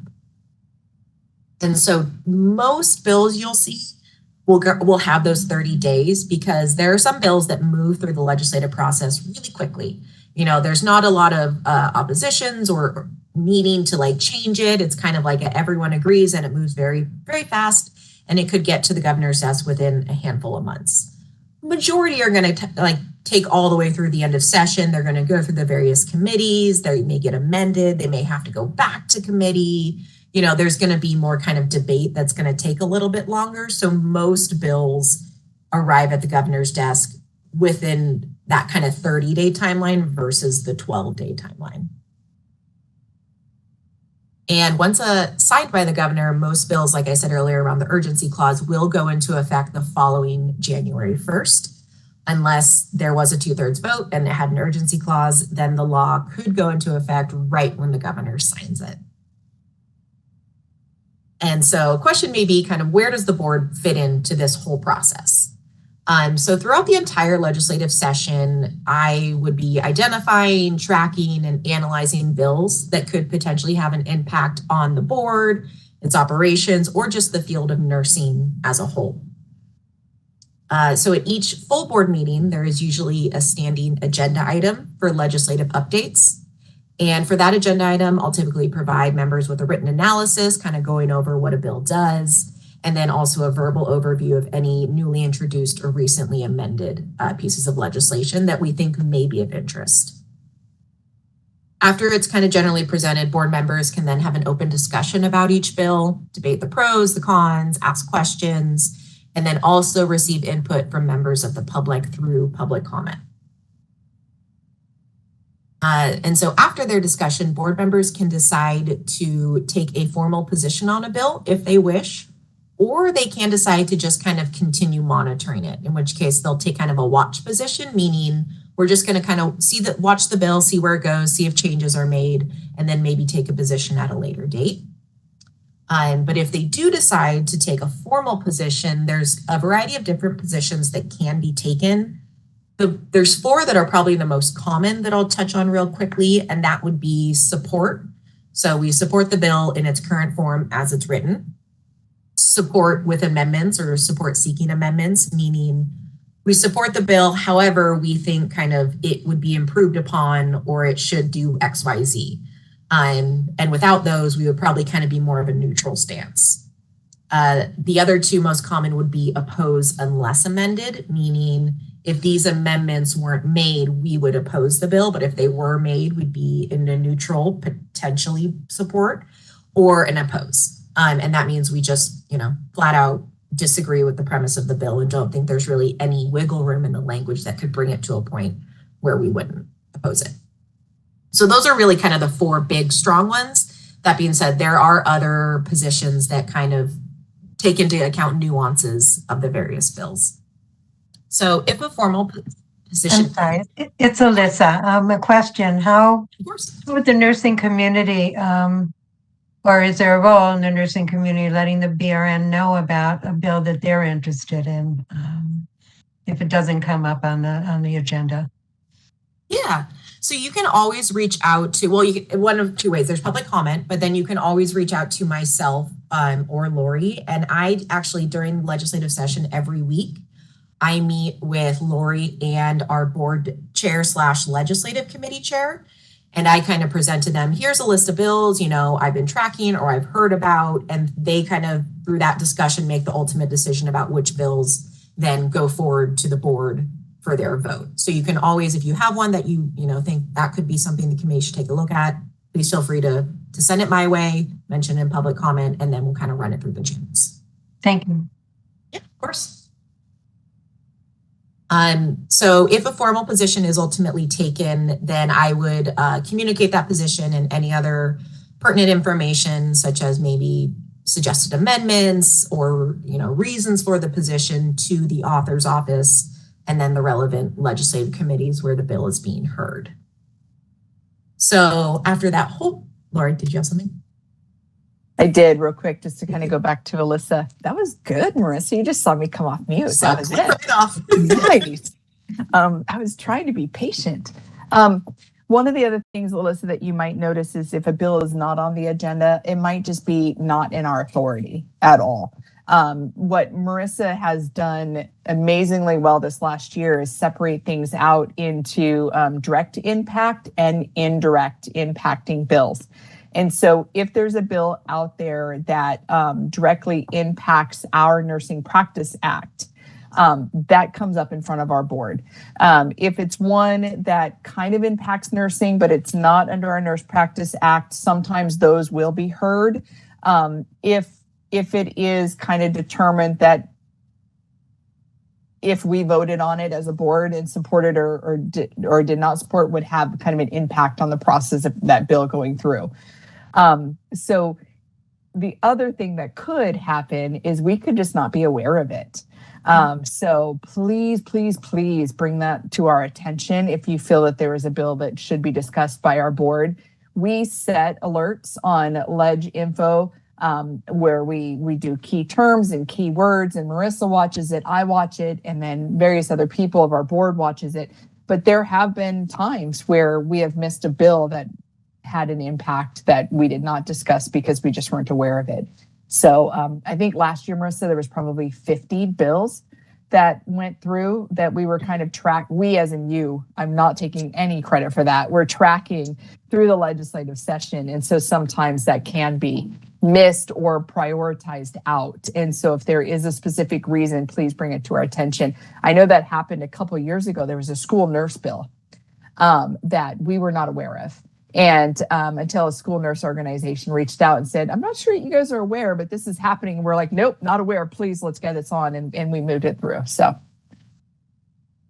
Yeah. And I will say where it tends to, it's usually on the, as bills are being introduced, it's easier to grab them all. But sometimes, just in my experience in various systems I've worked in, as you get later in the session and amendments are happening really fast, sometimes that gets a little tricky, right? Because like certain words are being thrown in and, you're like, oh, I didn't even notice. Like previously that bill didn't have any impact on us, but then there may have been some changes that had some impact. So that is usually where if you see something, definitely let me know and flag it, because it can happen that things move really fast and we just can't get a pulse on everything. Alrighty, so I'm almost done here. After a bill is passed by the legislature, signed by the governor, it's then assigned a chapter number by the Secretary of State and becomes a statute within the California codes. And I just want to point it out that the statutes that establish the Board of Registered Nursing and our kind of mission, authority, and duties can be found under Division 2, Chapter 6 of the Business and Professions Code. And the statutes that are specific to clinical nurse specialists are found under Article 9. And so from a kind of authority standpoint, the board cannot change or update any statutory guidance. Only the legislature and the governor can do that. So any guidance that you find in the Business and Professions Code or any of the other California codes, that can only be changed through the legislative process. However, the board can establish regulations that interpret or add specificity or clarity to existing statutes in order to help implement them. And so I'm about to turn it over to our board regulations counsel, Stephen Vong, and he can kind of walk you through how regulations are established and the entire rulemaking process. But were there any other questions before I kind of wrap up on my portion and we switch over to the reg fun? I'll just jump in like I usually do now, always after every agenda item. So with this, Marissa is absolutely correct with we as a board or even BRN, kind of the greater BRN, have no ability to change what's already in statute. So anything that's under there in the Business Professions Code, anything that you see in law right now regarding CNSs that is with us is statutory. We have zero regulations for clinical nurse specialists. And the regulations are the aspect that we have the authority to kind of amend and write and put through the process and hopefully get approved. But the statutory aspect is the only aspect that the board even has right now to even look at clinical nurse specialists. With that is why Marissa went through that very well thought out and planned out presentation here, is because any changes that come from that typically come from stakeholders or organizations, not the BRN. So typically, like she said, an idea is there and you're like, hey, we need to address this. And so they contact a legislative representative. And then that legislative representative puts it through the bill process, and then hopefully it gets signed and then becomes law. Because once it's law, we can touch it. Once it's law, that's when the board has the ability to do action based off of that now new authority or updated or changed authority. So if there's something in law right now that you guys see under the Business Professions Code in our Nurses Practice Act, we can't really do much about that. But organizations can, the legislator can, and then we will await on how that is implemented. We do have a strong voice though, which is amazing. And so now we work with the legislative staff, we work with several organizations, and we'll provide input on how it can be implemented, and hopefully provide guidance on if there could be potential unintended consequences or some other conflict with a different law that maybe they weren't aware of as they were kind of going through. So it's always really important to involve the BRN in those discussions. We may not always agree with you. I know that Reza said that. And so we might not come out in full support of it. But if a bill is going to be introduced and passed and we have to implement it, even if we're not in support of it, it really should be an implementation conversation because we ultimately are the ones that have to carry it out. And so we might say there's a huge IT impact. I need 2 years to do this. There's no way we can have this implemented right now. And so then at that point, they might do a delayed implementation for us where it says, we'll do it. Our board may still oppose it, but anytime it's in law, we have to do it. And so please have those conversations with us in the beginning so that we can go ahead and have just some guidance that says, okay, if you do this, this is what needs to be updated. Because another issue that has come up in past with legislative items being addressed and put into law is they've missed a couple areas in our Nurse Practice Act that had to be addressed as well. And so it's not even able to be implemented at passing, and you have to do a cleanup bill in order to get it passed, which means a whole nother legislative session before we can even get it to a point. So please, please, please, Marissa taught me this really well and it's kind of drilled into my head, is always involved the people in the discussion that have to implement it, whether we're in support of it or not. That way, one, it doesn't catch us off guard, but two, we're able to provide input on how to implement it, even if it's not something that the board is supportive of.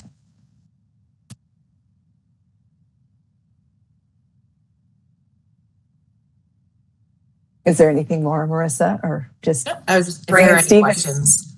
Okay, any questions? So I'm just trying to kind of wrap my head around a lot of that. Yeah, it was a lot. New to this, right? It's a little confusing. So you said like what's in the statute now we can't do anything about. But what if we like looking through, Division 2, Chapter 6, Article 9, if we find something that we think needs to be changed, then we would have to, or the board or whatever, right, would have to get a legislator on that to then put a bill together to then go through the legislative process. Okay. So if it's changed, like specifically changed, like you want it to like not be there or you want it to be updated, yes. If it's clarification, that we typically have authority to address.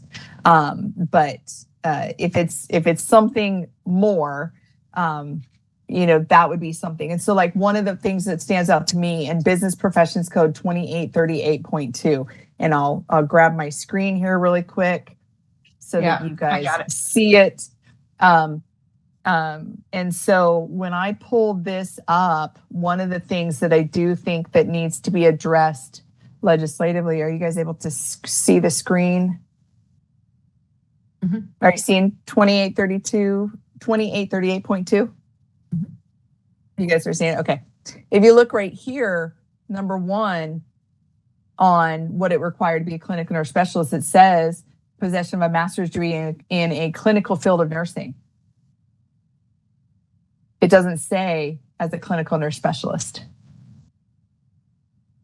Right?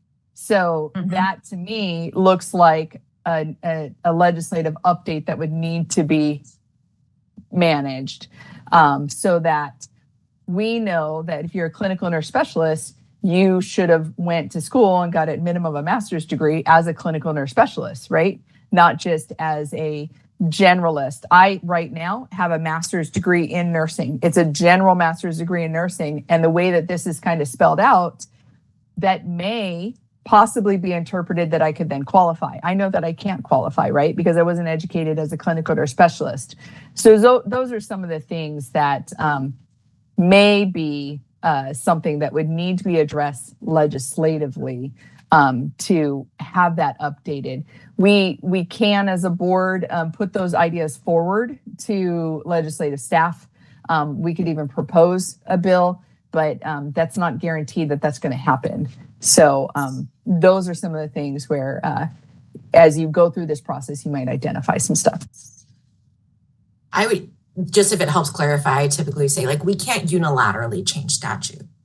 We are just like a stakeholder like anyone else, right? Like a stakeholder group or a state agency, or can say, hey, we have a bill idea, we identified an issue, we suggest you take it up, but we can't introduce that bill.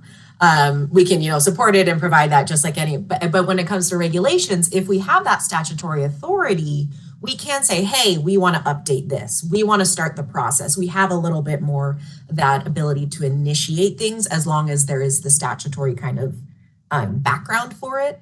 So that's kind of the difference, if that helps delineate the two. Is there a particular members of the legislation that the BRN takes particular things to, or can it just be any member of the Senate or Assembly? Or it can be any member. Like I said, when it comes to kind of having a bill idea, I think it's always a good idea for us to work with the committees that our bills go through, the Assembly, Business and Professions, and the Senate, just from a policy development standpoint, because they are really kind of the subject matter experts in our area for the legislature. But when it comes to introducing the bill, the committee staff don't introduce the bill. That can be any member, but working in partnership with them, if a bill is going to be introduced, kind of running the idea, getting their thoughts, is always a good first step. But then ultimately there's no rules around who you can and can't, ask. And it could be that you ask one member and they say, I'd rather not take that up. And you ask someone else and they say, great. It just all depends, the subject matter, what their portfolio looks like that year, kind of a bunch of different factors. Thank you.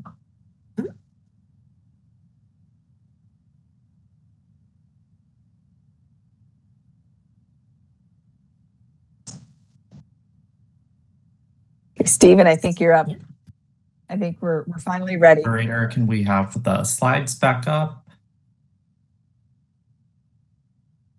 And I'll just transition a little bit from what Lori was talking about for the hierarchy of law. And before that, I'll introduce myself first. And my goal today is to give you a preview of what DCA Legal's role is in the regular rulemaking process, and then talk about what a regulation is and how we go about at Department of Consumer Affairs promulgating a regulation, and then your role as board committee members. So my name is Stephen Bong. I've been an attorney with the state of California for over 6 years. I've been a counsel for Jerry Brown at the Governor's Office of Legal Affairs. I've been a deputy attorney general, and then I worked on consumer protection at the Department of Financial Protection Innovation. And now I'm writing regs at DCA. So as DCA legal counsel, we have a regulations unit and we advise all 35 agencies that have various licensees. So besides BRN, I work with other healing arts boards such as acupuncture, chiropractors, as well as other state agencies such as the Court Reporters Board, the State Athletic Commission, and the Bureau of Security and Investigative Services, as well as the Bureau of Private Post-Secondary Education. So today we'll be discussing the process of adopting regulations through a regular rulemaking process. And the agency that puts up all of the regulations in the California Code of Regulations, it's called the Office of Administrative Law, or OAL. And they normally do a 3-day training, and I'm trying to condense that all into very high level, what you need to know or what you can take away in less than 20, 30 minutes. So it's highlighted here. It's a flow chart of the general overview of the regulatory process. And the highlighted portion is where you as board committee members are more heavily involved. So before we go into that, I'll discuss what a regulation is, because you've heard that word mentioned. It's defined in the government code, but essentially it's a rule that applies to a group which requires that group to do something. So say as clinical nurse specialists, if you want a rule to have all clinical nurse specialists take some kind of specific CE besides like ethics or technology or something, and the Nursing Practice Act or business profession codes allow that, we would try to make that rule a regulation. As Lori mentioned, a regulation takes a backseat to statutes, which themselves take a backseat to state and federal constitution. So if we do a regulation, it still has the same power of law, but we just cannot conflict with the statute or federal law. And if we were to impose this kind of course ethics without going through the regular rulemaking process, that would be what is known as an underground regulation, and the board could be sued or face liability. So that's why we go through this regulatory process and your role as committee members in the beginning of this process. So if we could go to the next slide, there's 4 phases here at the Department of Consumer Affairs of rulemaking. The first is a concept phase where U.S. committee members are more involved, coming up with a concept for the regulation, defining the problem, and coming up with a proposed text or the law itself that you want to write. The second phase is the production phase, where after you come up with a text and the board approves it, board staff works on supporting documentation. It's a lot of technical documents that's part of the rulemaking package. And then we file it with the Office of Administrative Law. The next phase is the initial phase, where the formal adoption process begins by filing the proposed text and rulemaking documents with OAL for publication.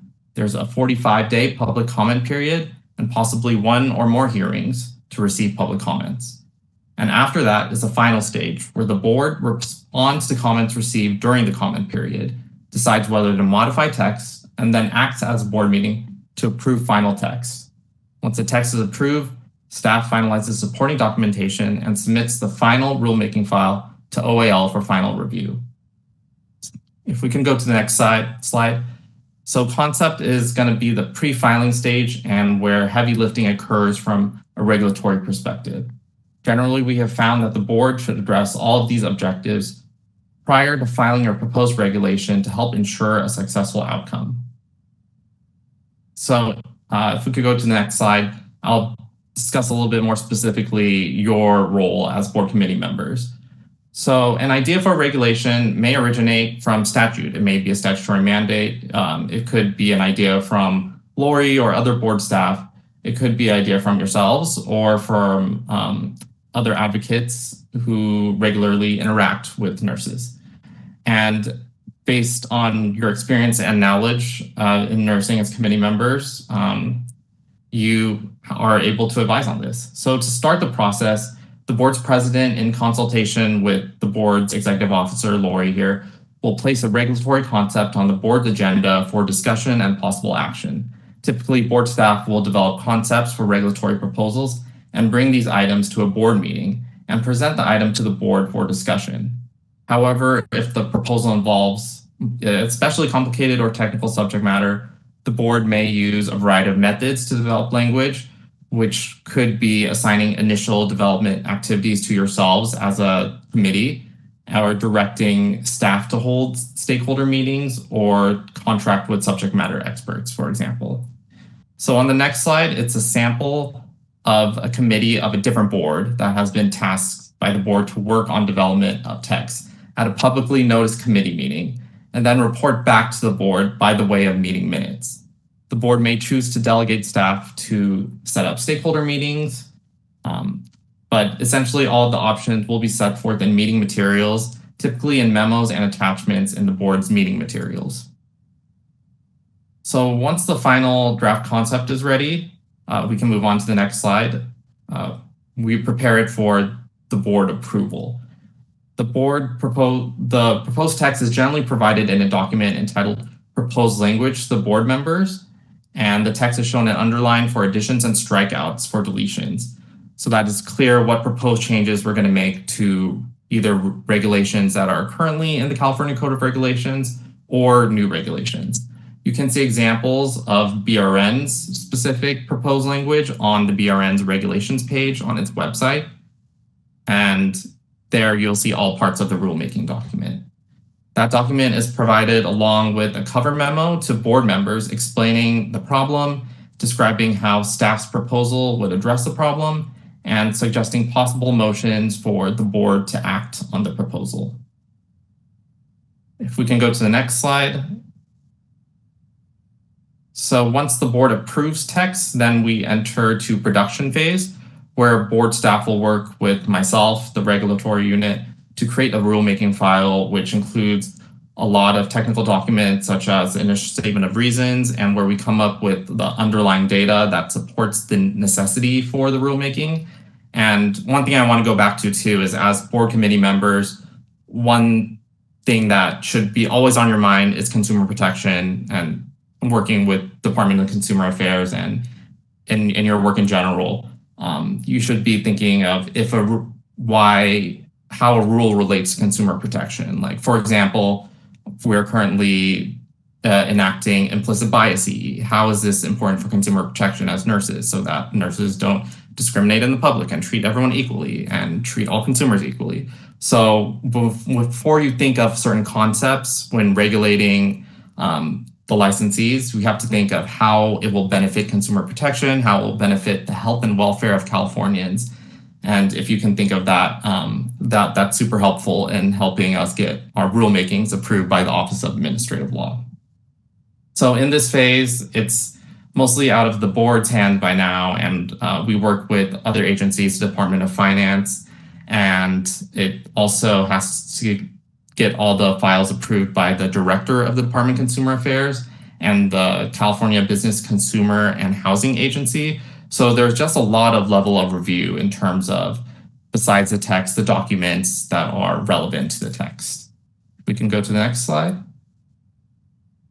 So after U.S. committee members suggest proposed text and it's gone through the board, it's gotten voted through the board, and it's gone through legal and been reviewed by legal, the DCA director, and the Business Consumer Housing Agency, then staff is authorized to file the initial package with the Office of Administrative Law. This comes with a document called the Notice of Proposed Action, which summarizes all the changes to the text and also has economic and fiscal impact statements. And this is published in the California Regulatory Notice Register, which is available online at the Office of Administrative Law, and talks about all the proposed changes and regulations. And this notice must be filed at least 45 days prior to any hearing and prior to a close of public comment period. So the Office of Administrative Law is responsible for this publication. And once the notice is approved, BRN will mail a notice of the proposed action. You might have seen this as licensees. You'll get an email saying we are proposing this change in the regulations, and you have certain number of days to comment, and we'll put a specific deadline of when we are accepting public comment. And BRN will also post on the website at least 45 days prior to any hearing and the date of the public comment period. If we can move on to the next slide, please. So in the official 45-day comment period, the board members must consider all comments on a regulation. Staff will typically prepare proposed responses to comments and request the board decision to accept comments or modify the text. So the text could have changed during this process, and usually motions will allow the executive officer, Lori here, the authority to also approve non-substantive changes. So any like typos or things like that, we can fix that before we send it to OAL. At this stage, if the board votes to accept the comments and modify the text, then we'll have to issue a notice of modified text, which is another 15 or 45-day comment period. And this process continues until the board makes no further modifications to the text. After that, the board will direct staff and will be the final approver of regulatory text. So if we could go to the next slide.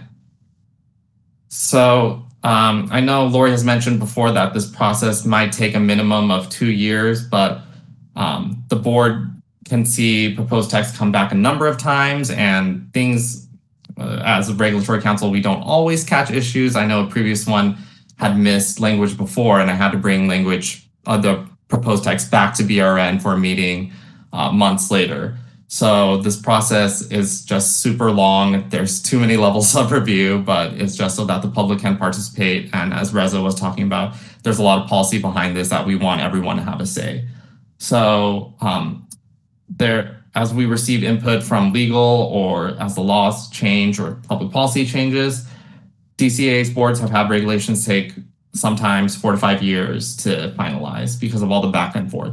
So just be aware that this is a super long process and sometimes not super efficient, but it's just following the government code and California law. So it's something we have to do. So if we could go to the next slide, we're moving on to the final phase. So once the board decides on final proposed language at a notice board meeting, the text is approved by the board. And once again, the board delegates authority to the executive officer to finalize the package and complete the rulemaking process on behalf of the board.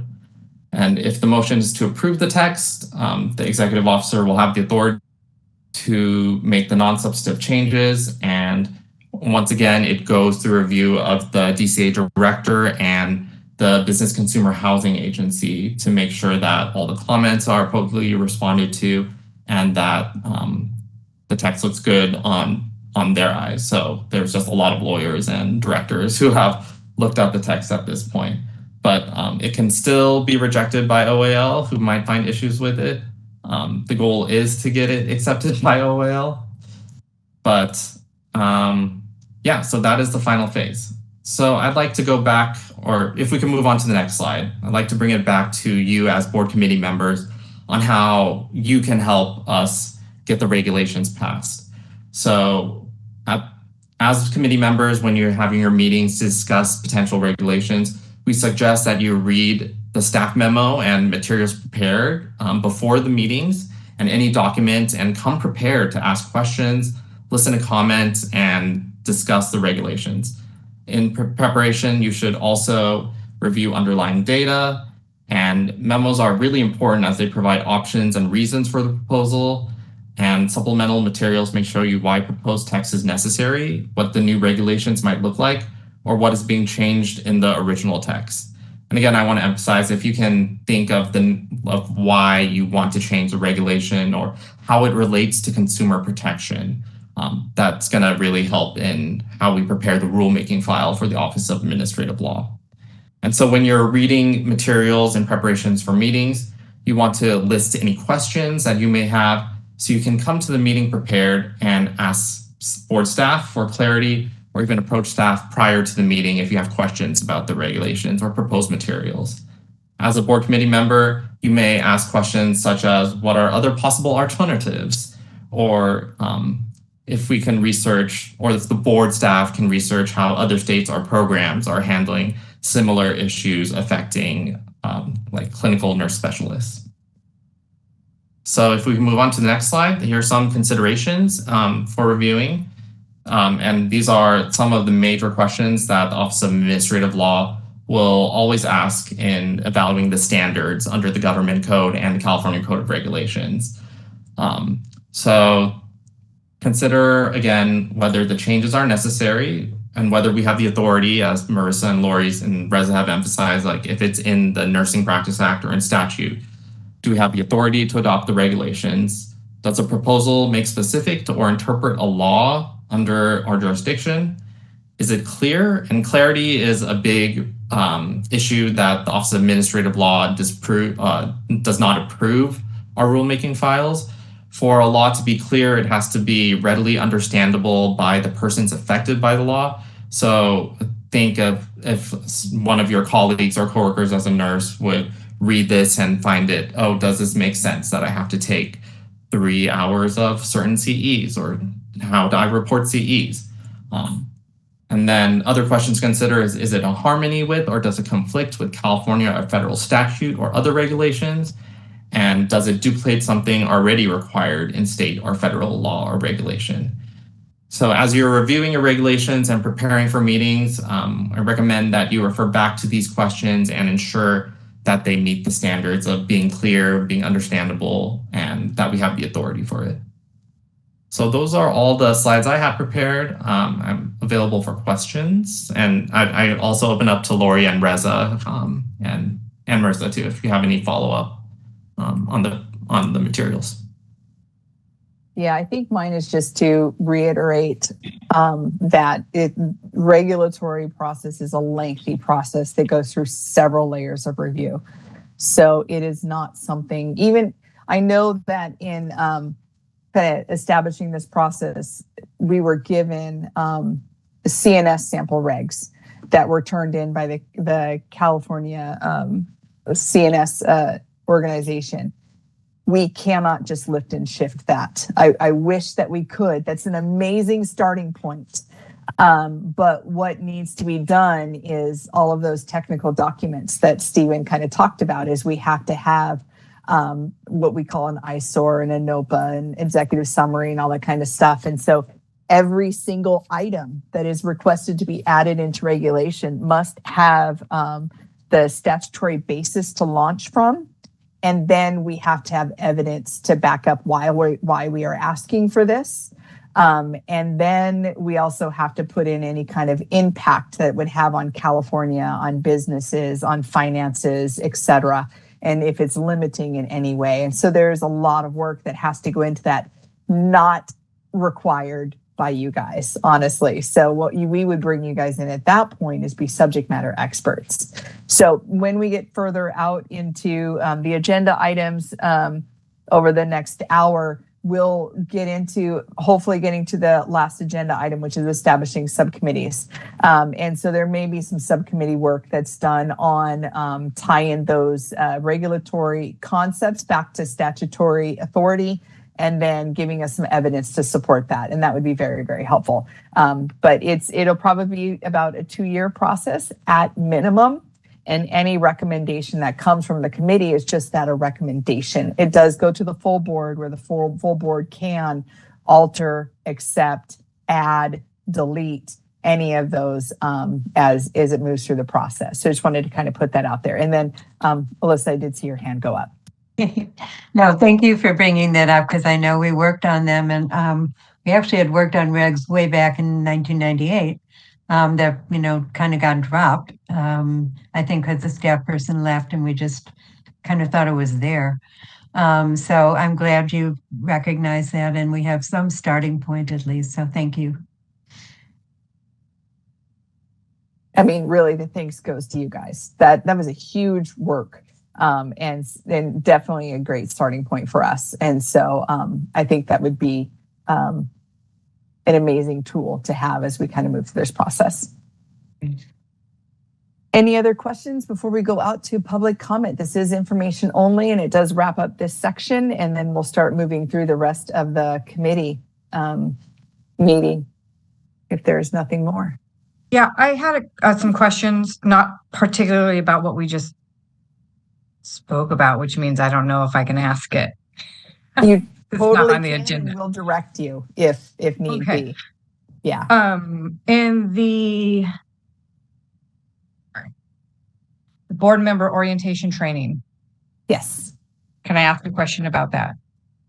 Potentially. So ask away. And again, if it fits this agenda item, we'll be able to answer that. Or I might just direct you then to reach out to me offline, but we'll ask and we'll see what we can do.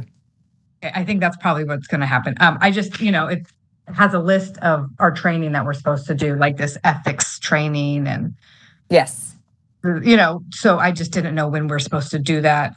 When are we directed to do that?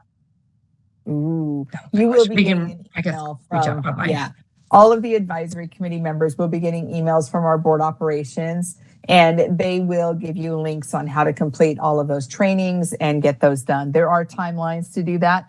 And we'll get all of that done for you. But thank you for bringing that up. So they're on this call. So they'll hear it and we will get that out to you guys. Thank you. Thank you. Thank you. Okay. Board moderator, will you please go out to public comment? Sorry, we will be opening for public comment now.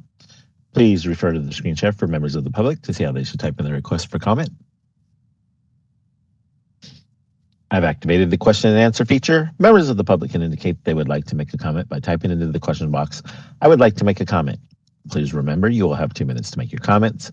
I will not give a reminder as your time approaches. I do not want to interrupt you nor cause you to lose your train of thought.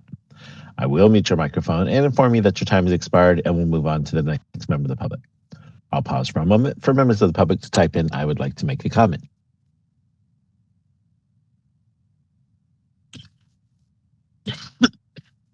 Sorry.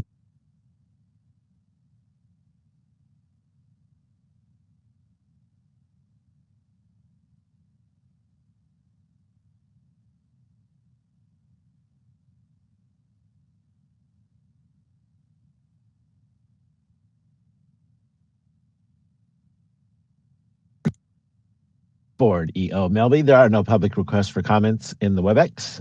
We have no physical people in our Sacramento location. Would you like me to close this window? Yes, please. Thank you. And as he closes that window, we're moving on to agenda item 5.0. And so this opens us up to the voting section. I will go through and manage us through these last few agenda items so that we can get some of the business done, and knowing that whoever is voted in this next agenda item as chair and vice chair will do this in the future. But I promise we will help you out if you ever need that. So this next agenda item is where we will identify a chair and a vice chair for this committee. The chair and vice chair typically meet with Reza, legal counsel, myself, the board's executive officer, as well as Macaulay Fusarins, our chief of licensing, that serves as the advisory committee liaison. And we will establish agenda items and a goal and a focus on this committee. So we do meet in advance of each one of the committees. We are also here to meet if you have questions, et cetera, moving forward. It kind of becomes the advisory committee, administrative committee, essentially. And so we will work with you on that. So what I'm going to do here is open it up to you guys. I will ask for any of the members to either nominate themselves for chair or nominate someone else for chair. Then we will check with that person to see if that's something they're willing to do. And then we will also open it up to see if there's anybody else that wants chair or wants to nominate somebody else for chair. It is a small committee, so this should go relatively quick. Once we get a chair established, before we take any public comment or an official vote, we will open up that same process for vice chair. And we'll have somebody either nominate themselves or nominate someone else, see if they're willing to accept it, et cetera, and then move forward. So I'll walk you guys through, but are you guys ready to start making some motions? Ready. Okay, awesome. So if there is someone that would like to be chair or like to nominate someone to chair, please let me know. And I see Alyssa raising her hand already. No, I'd like to nominate Carrie Krogan. You don't want to do it yourself, Carrie. I want to give some newer people. I'd be glad to be a co-chair. I'm a little speechless right now. I was personally going to say that I would be okay being vice, but I noticed, and I think the charter and the supplemental materials that 2 members were previously on committees. I believe that's Elisa, right? And Shannon. In my head, I was like, oh, since they know this process, maybe it's better for them to be in those higher chairs, We're doing see one, do one, teach one, Carrie. So if Alyssa nominates herself as vice chair and you are chair, you've got the support right there. And we are here to support you. So if that's something you're willing to do, we'll absolutely support you in that process. To give a response right now, huh? We kind of need to do it. If you don't want to do it, we accept that. And we move forward with asking for someone else to volunteer. Don't feel pressured, but know that if you do choose, you will be supported. And if anyone, we could see who all is even interested in the position before inquiring. Sure. That's a great idea, Reza. Said Carrie, that might pressure you in when they say nobody else is interested. No.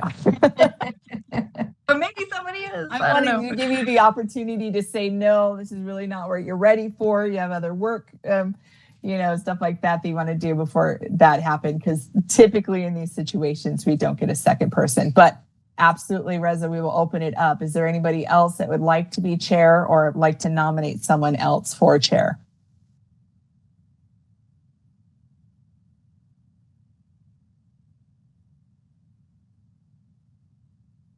A question. How long is this person chair and vice chair? 1 year. 1 year, and then we vote again in another year. And so you can do subsequent terms as chair and vice chair. So if you did it for a year and you love it and everybody likes that you're doing it, you just stay on as chair for the duration of your membership and the duration that you are reappointed to that. There is no limit to how long you can be a chair or a vice chair.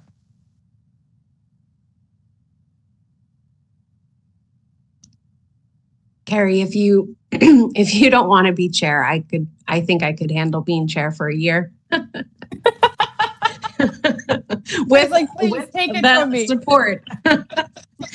You'll get a lot of support. You will. You will, definitely. Yeah. Are you okay with that, Carrie? Thank you, Jessica. I think I am okay with that. I'm not willing to do it at any point in time. I just, in full transparency right now, I'm trying to maybe have another baby and I'm old, so I only have a few months to maybe do it. So like, this might not be the best time for me to take on that responsibility, but it's not something that I wouldn't maybe necessarily like to do in the future. So I would say, Jessica, I yield to you. Wonderful. So just one more question. Is anybody else interested in nominating themselves or somebody else for chair? It looks like we've got Jessica willing to do it and able to do it. Okay. And it looks like Alyssa threw herself out there as vice chair. Is that something that you're still considering, Alyssa? Sure. Cool. Is there anybody Alyssa, else? thank you for the nomination, by the way, as well. Oh, you're welcome. Is there anybody else that would like to be vice chair or nominate another person for vice chair? Okay, it looks like that's where we're sitting at. So Jessica is chair and Alyssa is vice chair. If I can get someone to make a motion and get a second on that, as I am not a voting member, and so I cannot make the actual motion. So one of you guys would have to make the motion to accept that. A motion to accept. Thank you. Okay, so Carrie is our first. Do we have a second?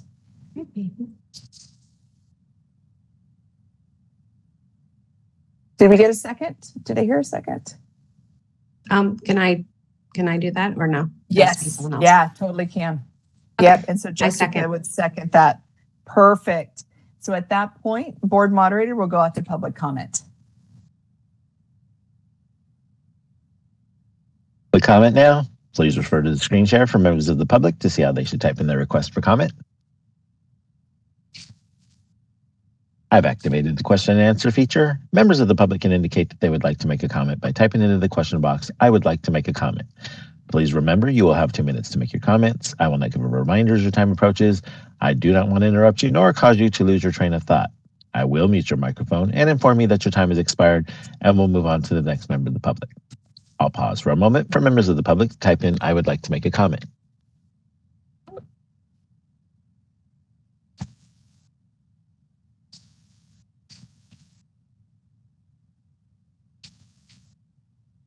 These pauses feel like forever, but I promise you they're only 30 seconds.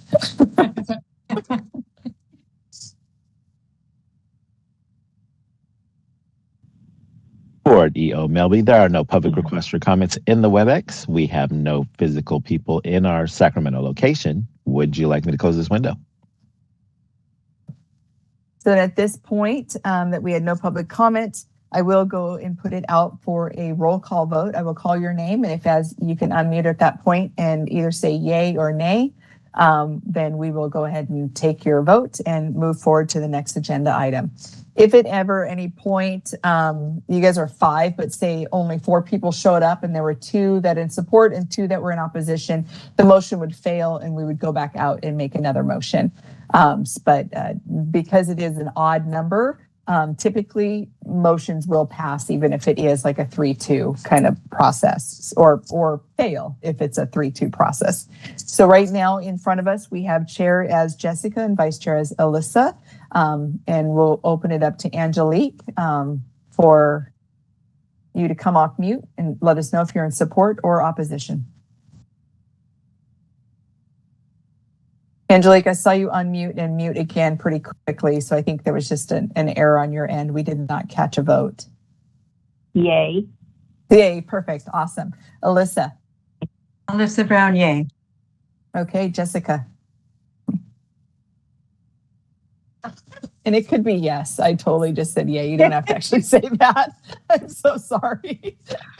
Shannon. Or yay. Perfect. I like both. Either one. It works. It all shows support. Motion passed, and we can move on to agenda item 6.0. Yay from Carrie. Yay. Oh, Carrie, I'm so sorry. I missed you completely. That was Okay. not intentional. Okay. So agenda item 6.0 talks about the schedule for you guys to be meeting. We do meet twice a year. The first one was today, obviously. So the next one we're looking at is scheduled for August 9th, 2024. If that is something that you can do, we would like to set that into motion. However, I do want to let you guys know what just happened on the previous Nurse Anesthetist Advisory Committee, is they were not able to commit to August 9th. And we do try to have these meetings on the same day, just for purposes of staffing and such at the BRN. Their motion was to hold it in the last 2 weeks of August, with the exception of the 21st and 22nd, which is our board meeting. And one of the members was not going to be able to do it on the 28th.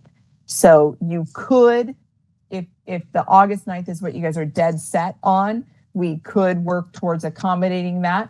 But if you would rather align, if possible, for the last 2 weeks of August, with those 3 days not being possible, I'd love to open it up to get some conversation on this. Do you guys have plans to go out of town, out of country? Are you guys busy? Are there other conferences that are interfering? Those are some of the statements that we heard at the previous meeting today, where they were not able to accept August 9th. Yeah, this is Alyssa. I'll be out of town on the 29th. Okay. But any other, and the 30th. So, okay. Other days My are calendar appears open, and I would put a motion out there for the 23rd. Okay. That's okay. Okay. Jessica, Angelique? The 23rd would fine. work for me. It'll work for me. The 23rd will work for me. Okay. And then Shannon, I'm not sure if we've heard from you. Me as well. Great. Okay. So we will open it up to the Nurse Anesthetist Group 2, knowing that the 23rd might not be what is set in stone, but we will attempt for that. That, I believe, is a Friday. Is that correct? Mm-hmm. Correct. And with that being a Friday after our board meeting, that might not be the one that we land on, but we will open it up to you guys and see what we can do. But thank you guys for being flexible and moving it towards the last 2 weeks of August. I did take the dates down of the 29th and 30th. Alyssa, are there any other dates in those final 2 weeks that would not work for any of you guys? So that when we do try to coordinate this with the Nurse Anesthetist Advisory Committee, that we have some flexibility. 9 would not work for me because it looks like As that's well. back to school night for my Okay. kid. No problem. Okay. So what I would ask for at this point is a motion to move the August meeting to the last 2 weeks of August. We will work and coordinate that with the Nurse Anesthetist Advisory Committee as well. And the day that works best for everybody is the 23rd. However, the 21st, the 22nd, 28th through 30th are days that would not work. And we have those noted. And it looks like Carrie is about to speak. What's up? Yeah, sorry about that. I don't think the 27th, I know it's hard that last week. Yeah, because that should be, I have a surgery advisory committee meeting. I'll have to present policies at that day. Understandable. So we've got all of those down. So the 27th through the 30th is a no-go, as well as the 21st and 22nd. But we'll work within the other days that are options, knowing that the 23rd is the preferred date for this group. And if you guys are willing to accept that motion, we'll go ahead and move forward, and Macaulay will be emailing out and see what we can do to get a date that works for the majority. Okay. I just need someone that will accept it and make a motion. Yeah, I'll make the motion. Okay, Alyssa, thank And I'll you. And if we second. can get a second, and you got a second, Jessica, perfect. We'll go out at this point to public comment. Public comment now. Please refer to the screen share for members of the public to see how they should type in their request for comment. I've activated the question and answer feature. Members of the public can indicate that they would like to make a comment by typing into the question box, "I would like to make a comment." Please remember, you will have 2 minutes to make your comments. I will not give a reminder as your time approaches. I do not want to interrupt you nor cause you to lose your train of thought. I will mute your microphone and inform you that your time has expired and we'll move on to the next member of the public. I'll pause for a moment for members of the public to type in, "I would like to make a comment."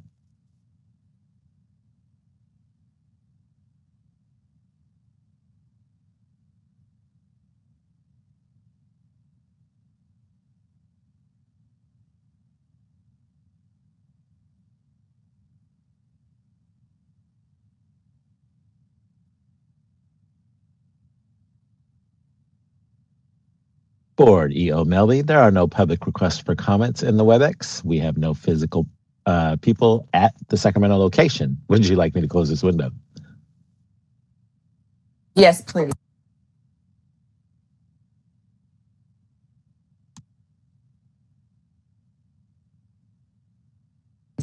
Okay, at this point, I will take a roll call vote and I will start with Angelique.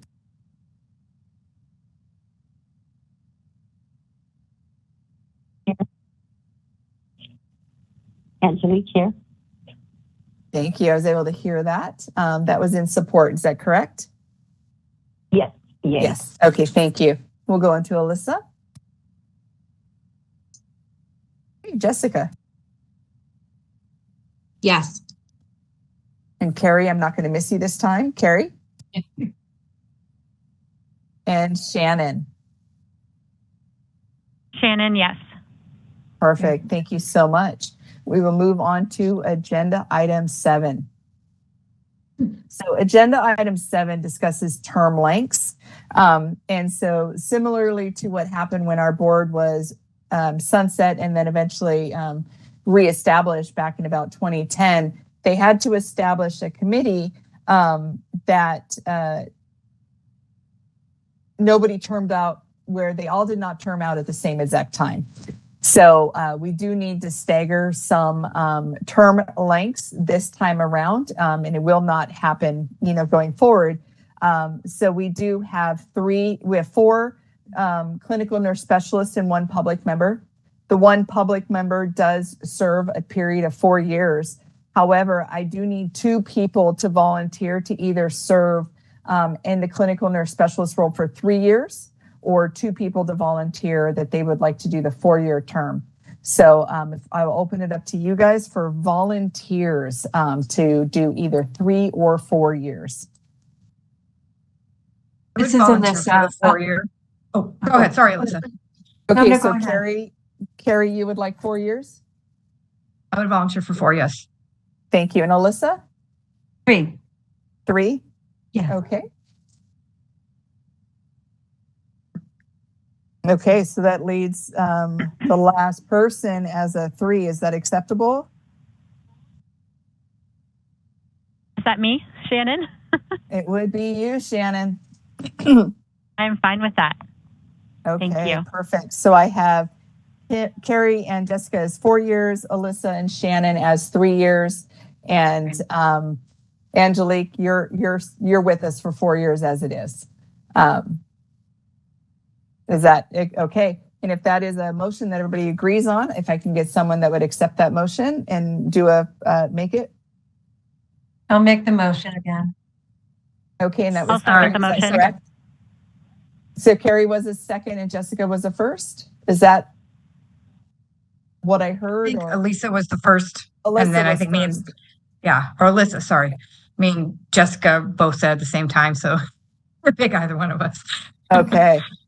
We'll take Alyssa and then we'll go Carrie if that's fine there. And so with that, I'll open it up to public comment, please. Thank you. Comment now. Please refer to the screen share for members of the public to see how they should type in their request for comment.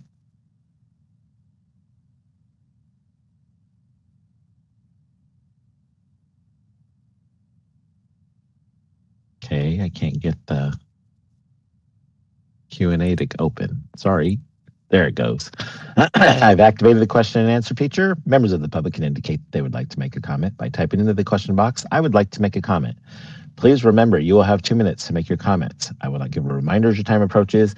I do not want to interrupt you nor cause you to lose your train of thought. I will mute your microphone and inform you that your time has expired, and we'll move on to the next member of the public. I'll pause for a moment for members of the public to type in, I would like to make a comment.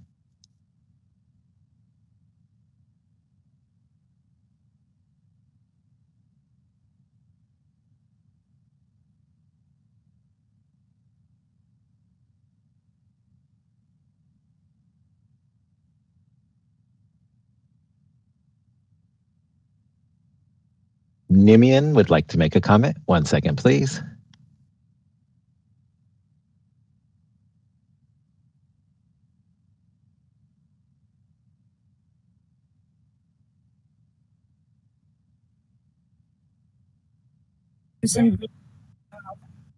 How does a person become a member of this committee?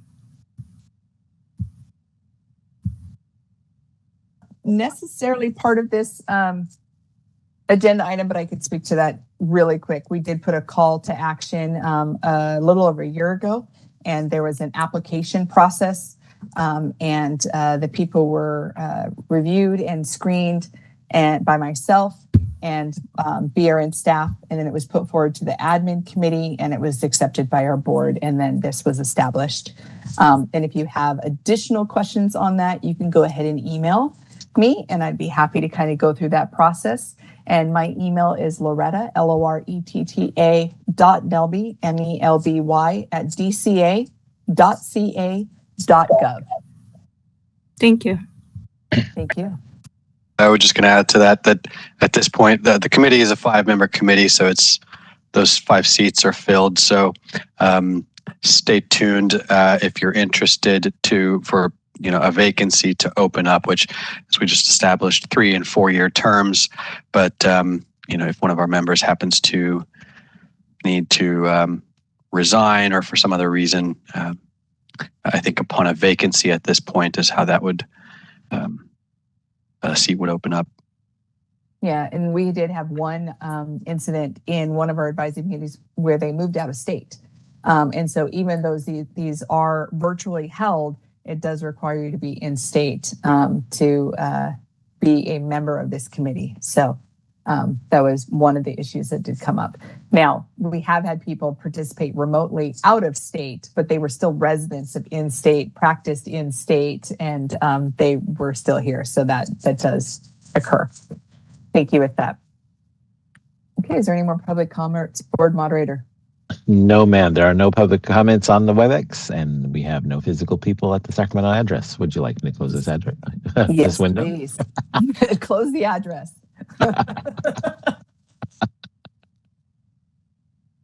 It is getting close to 5 o'clock, Mark. I hear you.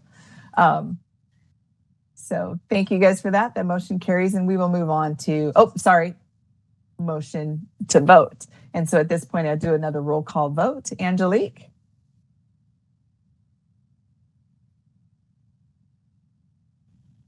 Thank you. Alyssa?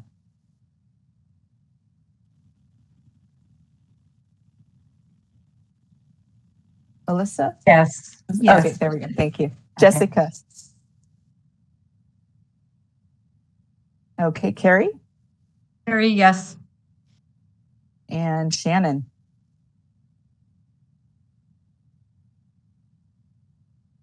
Yes, sorry. Thank you. No problem. It's totally okay. And so now the motion carries. Now we can, and passes, so we can go on to agenda item 8.0. Okay, agenda item 8.0, this is actually going to be a much more lengthy discussion.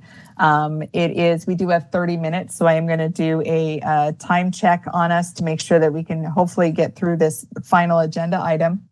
This agenda item is where we are hoping to establish some subcommittees. We do have a 5-person committee, so we would like at least 2 subcommittees established, and so that's 2 people. They can't overlap. So Carrie, if you're on one subcommittee, you cannot additionally serve on a second subcommittee, as there may be some conflict there.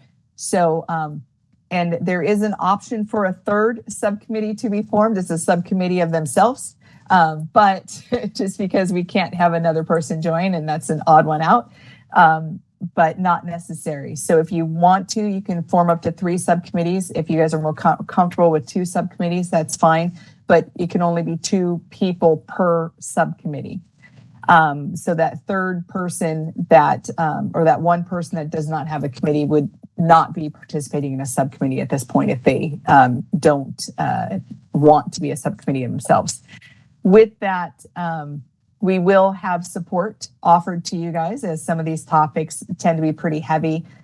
Typically, all subcommittees will meet with Reza, myself, Macaulay, potentially even Reg Council Stephen, if prior to kind of getting set up and running, so that we can be of service to you guys, help you guys out, give you guys any direction, and really be serving as a resource, as you guys are the subject matter experts as we go through this.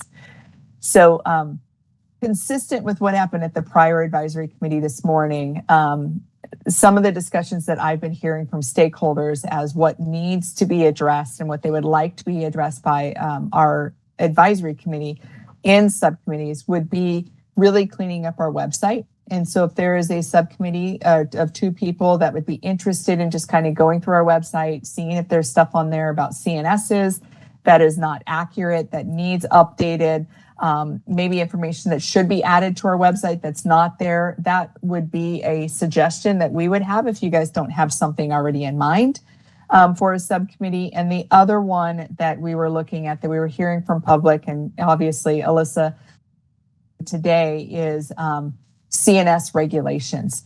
As of right now, we have no regulations that address CNSs. We only have statute. And so if there are items that you would like to see put into regulations, the example that I used for nurse anesthetist today is the same example I used for you guys today. We have a BREEZE application for CNSs. We don't have anything in regulation on what that application should look like, what those requirements should be. And so specifying some of that stuff in regulation will have to be done. And that can either be done by board staff, but I would love it to be done in partnership with you guys as subject matter experts. And so we would bring in myself, Marissa, Macaulay, all the people that you've met today, and Stephen and Resin. We would work with you guys on getting those regulations drafted. So I don't want you guys to think that you have to actually draft them. That would be our job, or do those lengthy documents that Stephen talked to, but you guys would be definitely a great source of information. So those are the 2 that I typically have heard. I want to open up to you guys for any discussion. If those subcommittees sound good to you, if you guys have other ideas, open for discussion at this point. Thank you.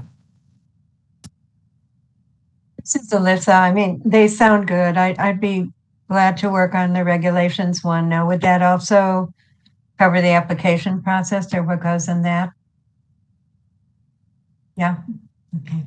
Yeah, definitely. So, Alyssa, if you want to be part of the regulation subcommittee, it's kind of a broad subcommittee right now. It can be narrowed and specified if you'd like, but we can leave it as a broad regulation subcommittee if you choose to do so. Is there anybody that would be interested in joining Alyssa as a regulatory subcommittee member? Would. Okay. Carrie would. You got your partner this time, Alyssa. Right? Thank you. There you go. Is there a different subcommittee that any of you guys are interested in, or is anybody interested in the website subcommittee?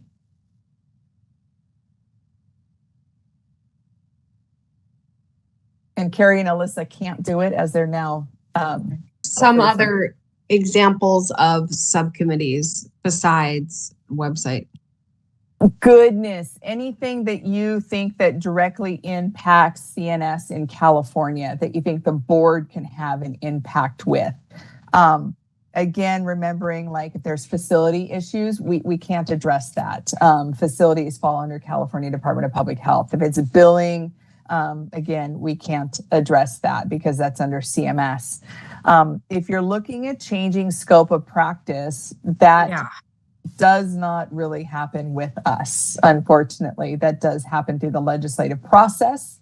And a lot of times that will come out in discussion in these meetings when we discuss the regulatory process and when you discuss the website cleanup, right? So as you're doing some of those things and going through the website, you might be like, hey, wait, this says here, why does it say that? We go back to statute and you see, well, that's because statute says that. Or we go back to statute and it's not there and you're like, wait, that needs to be supported. And so then you have those kind of conversations with us. We then make note if there's a legislative ask or if it's a regulatory ask, and then we can help kind of direct with that. So if you're looking at that, because I know with CNSs, there's been a huge push to get you guys prescriptive authority, to get you guys independent practice, to get you guys to really function in California as you do in other states. Unfortunately, that's not where we're at this moment, but it doesn't mean that we can't get there. And a lot of that is going to be coming through doing the regulations that we have statutory authority, coming up against limitations. So we'd be able to document that, you know, other states do this. We can't put this in the reg because it's not supported in statute. And then we'd have a list to present to an author that would potentially pick that up and go through the legislative process. And the same process as you guys are going through the website, you might want to grab something from the national organization and say, hey, I really want that on the website. We do a review and have Reza do a review. And we're like, wait, this isn't supported. We can't have this on our website because that's not where your practice is in California. And so then at that point, we would make note of that and say, you know, CNSs are really looking for this. And if it's something that our board gets behind, we can find an author for that and see if that's something that they would want to pursue. But again, it comes through this kind of, I liken it to a lit review, right? Where you go through and you look at our website and see what our baseline is. You go through and work on regulations, see what our baseline is. And then as that is there, as we're putting this out to the public, organizations might pick those themes up as we identify it and share out publicly in the meeting. Or if organizations do not pick that up and we do see that this would enhance public safety, then that is something that our board can ask for and see if we can get a bill writer, some kind of legislative person that would sponsor this to go through with us. I can volunteer for the website subcommittee then. Okay, Jessica, website. Is there anybody that would like to work with Jessica? This is Shannon. I'm happy to partner with Jessica. Thank you. And Angelique, you're welcome. You would be a person of your own if you want to, or you can just kind of sit back and just kind of hang out and see what's going on, and maybe decide at the next meeting that you might want to have a focus and work on a subcommittee. You'll take the later of the two. So hang out and just wait. This is Reza. On that note, I just wanted to add, you know, we've come up with a couple ideas for subcommittees and who might want to sit on them. So the members of those subcommittees, assuming those get approved, we'll kind of focus on those topics that are delegated to them in that subcommittee and ultimately bring forward whatever research and findings and questions and things like that to the next scheduled meeting of the full committee. So these subcommittees are doing work offline just to kind of continue that make use of the time in between meetings and have the ability to work collaboratively with at least one other, well, with exactly one other committee member in the interim. That's not to say that you as an individual committee member are limited to only thinking about what's assigned to your subcommittee. You are prohibited from discussing stuff outside of, you know, your subcommittee with other committee members in between meetings. But any one of you could, whether you're on a subcommittee or not, you could think about issues that pertain to other subcommittees or issues that are not assigned to other subcommittees. So, you know, Angelique could, you know, even though if we haven't assigned her to a subcommittee, that doesn't mean she necessarily has nothing to do between now and the next meeting, she can, and this applies to every one of you committee members. You can brainstorm and do that work. The thing you're prohibited from is the communication with other committee members outside of the meeting. So we're to some extent kind of siloing you in these subcommittees, but that's for the purpose of communication with other committee members, not delegating full final responsibility and authority to the members of the subcommittee for whatever is assigned to that subcommittee. The other thing I was going to add is just, we talked quite a bit about regulations and, that we need authority to implement regulations, and we can't just implement just any rule that we want. There has to be some statutory basis for it, and our regulations generally are there in order to either implement a statute or clarify a statute that is maybe susceptible to multiple interpretations. Looking at that just a bit more, if there are some statutes that specifically kind of call out the possibility of regulations, and it might say the board can pass regulations to do this, or the board shall pass regulations to do this, or on the other hand, there are some statutes that on its face, it's clear, there is no multiple interpretations of it. There is only one possible interpretation of it. So there is really no room for a regulation to, clarify that type of statute. In the case of our CNS statutes, I'll take a moment and just pop something on the screen here. From our statutes, I pulled up a couple of sections that kind of fall into that category of potentially, being open to regulation. Not even potentially, it's more explicit in the statute itself that the board does have some room for regs. So the first one is this section 2838.1. Says any registered nurse who holds themselves out as a CNS or who desires to do so shall, within the time prescribed by the board and before their next license renewal or the issuance of an initial license, submit their education, experience, and other credentials and any other information required by the board to determine that the person qualifies to use the title clinical nurse specialist. So what I've highlighted there where it says, and any other information required by the board, in order for the board to require any other information, the board would have to lay that out in a regulation.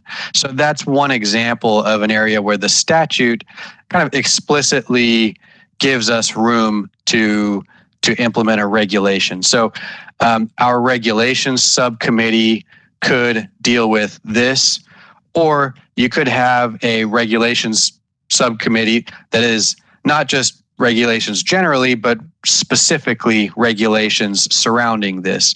And then the second one that jumped out to me was this section 2838.2, subdivision B, which states the board may establish categories of clinical nurse specialists and the standards required to be met for nurses to hold themselves out as a CNS in each category. And it goes on. But again, where it says the board may establish categories of CNSs, that's another area where in order to establish those categories, we would do so by way of regulation. So again, our regulation, we could have a regulation subcommittee that just deals with regulations generally, including this and anything else, or a regulations subcommittee specifically focused on this particular topic. So far, we've got the website and we've got what I heard was kind of a general regulations subcommittee, and that's totally fine. And that with that structure, that subcommittee can determine that maybe this is kind of the first priority that it wants to take on, or maybe this other one is the first priority that it wants to take on, or maybe it wants to concurrently handle, as much as it thinks it can handle. Those are different ways that that regulations subcommittee can work. I mentioned that because regulations is often, a heavy one, especially for our advisory committees, because that's, you bring your expertise to the table, and for us to, implement new rules and things like that, we have to do so through regulation. So, just giving that as a couple of ideas, either, if you wanted to take a step back and revise the subcommittees, or just stick to the subcommittees we've got, and the regulations subcommittee might take those as a couple of ideas for things that it might take up. And again, apart from those two statutes that I mentioned, the kind of extent of the authority that we have to pass regulations, but besides those, regulations would be able to be passed for a statute that is susceptible to different interpretations, and we want to adopt one interpretation or something like that. Okay. Rosa, can you go back to the previous slide, please? Thank you. This one? Yeah, thank you. Mm-hmm. Just wanted to see what, okay. Yeah, that's Business Professions Code 2838.2. And Alyssa, I do have a for question. you and others that are on the team, if you go to the rn.ca.gov, which is our website, Right. on the home page, it says Nurse Practice Act. And Right. you click on that, and there is a section that comes under California Business Professions Code, Article 9, Clinical Right. Nurse Specialist. And that is 2838 through 2838.4. Those are Got the it. only laws right now in our Nurse Practice Act that are specific to CNSs. And so that really would be where you would start kind of the read. The one thing with the kind of general regulatory subcommittee for this particular advisory committee that might work is because you guys already have regs drafted. That was drafted by your national organization. And so it's not as big of a lift, I think, as ones that are starting from scratch. And so what we would have to do is really just take a look at those, see if we have the statutory authority with those, and just kind of work through that process. And when we have our initial meetings, we'll do that. But definitely an amazing practice to kind of start with Article 9 for everybody on the committee to kind of know what governs your practice here in California. Okay. Thank you. That was going to be my question, just so I get the terminology right. The statute is Division 2, Chapter 6, Article 9, right? That's the Yes. statute. Okay. That is. California Business Professions Code is statute, and that comes from the legislator. Yeah. And California Code of Regulations is Title 16, Division 14, and that comes from us. And that is derived from statute, where we write the regulations, and it goes through that entire approval process that is very lengthy to get any of that put into place. It is comparable if you kind of break it down. A legislative session is typically a year. It can be a 2-year. And regulations is definitely 2 years. And so it is similar, but it's just gone through enacting law in different processes. But they both come out law, they govern your practice, and that is where they live within our Nurse Practice Act. Okay, if we are good with the two subcommittees, we can get a motion and a second. If you guys have any other subcommittee ideas, we can also open it up right now and change those. If you want to make the regulatory one a little more focused, you can, or we can leave it broad. And if we need to focus it, we can do that at the next committee. Completely up to you. I will let you guys know what I have right now. And what I have right now for regulation for the subcommittee members would be Carrie and Alyssa. And for website, I have Jessica and Shannon. And again, to second where Reza left off, Angelique, that doesn't mean that you're doing nothing. Just means you're not focused on a specific item. And knowing that you guys absolutely please read up on CNS, look at what the California CNS associations doing, what the national associations are doing. All of that is really going to help you guys move forward through this process. So if those committees and membership of the committees are acceptable to you, I would need someone to make a motion and get a second. Motion to approve. Okay, so I got Carrie as a motion. Do I get a second? Shannon, Okay. I can second. Jessica beat you to it, Shannon. She was quick on that draw.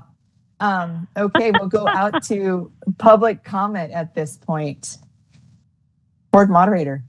We will be opening for public comment now. Please refer to the screen share for members of the public to see how they should type in their request for comment. I've activated the question and answer feature. Members of the public can indicate that they would like to make a comment by typing into the question box, "I would like to make a comment."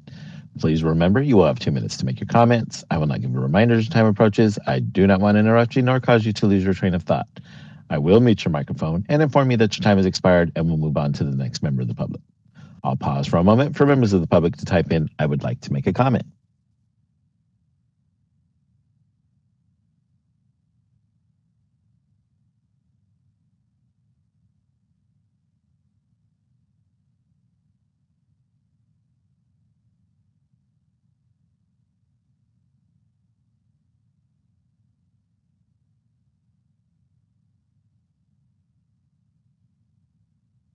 Board EO Melby, there are no public requests for comments on the WebEx. We have no physical presence at the Sacramento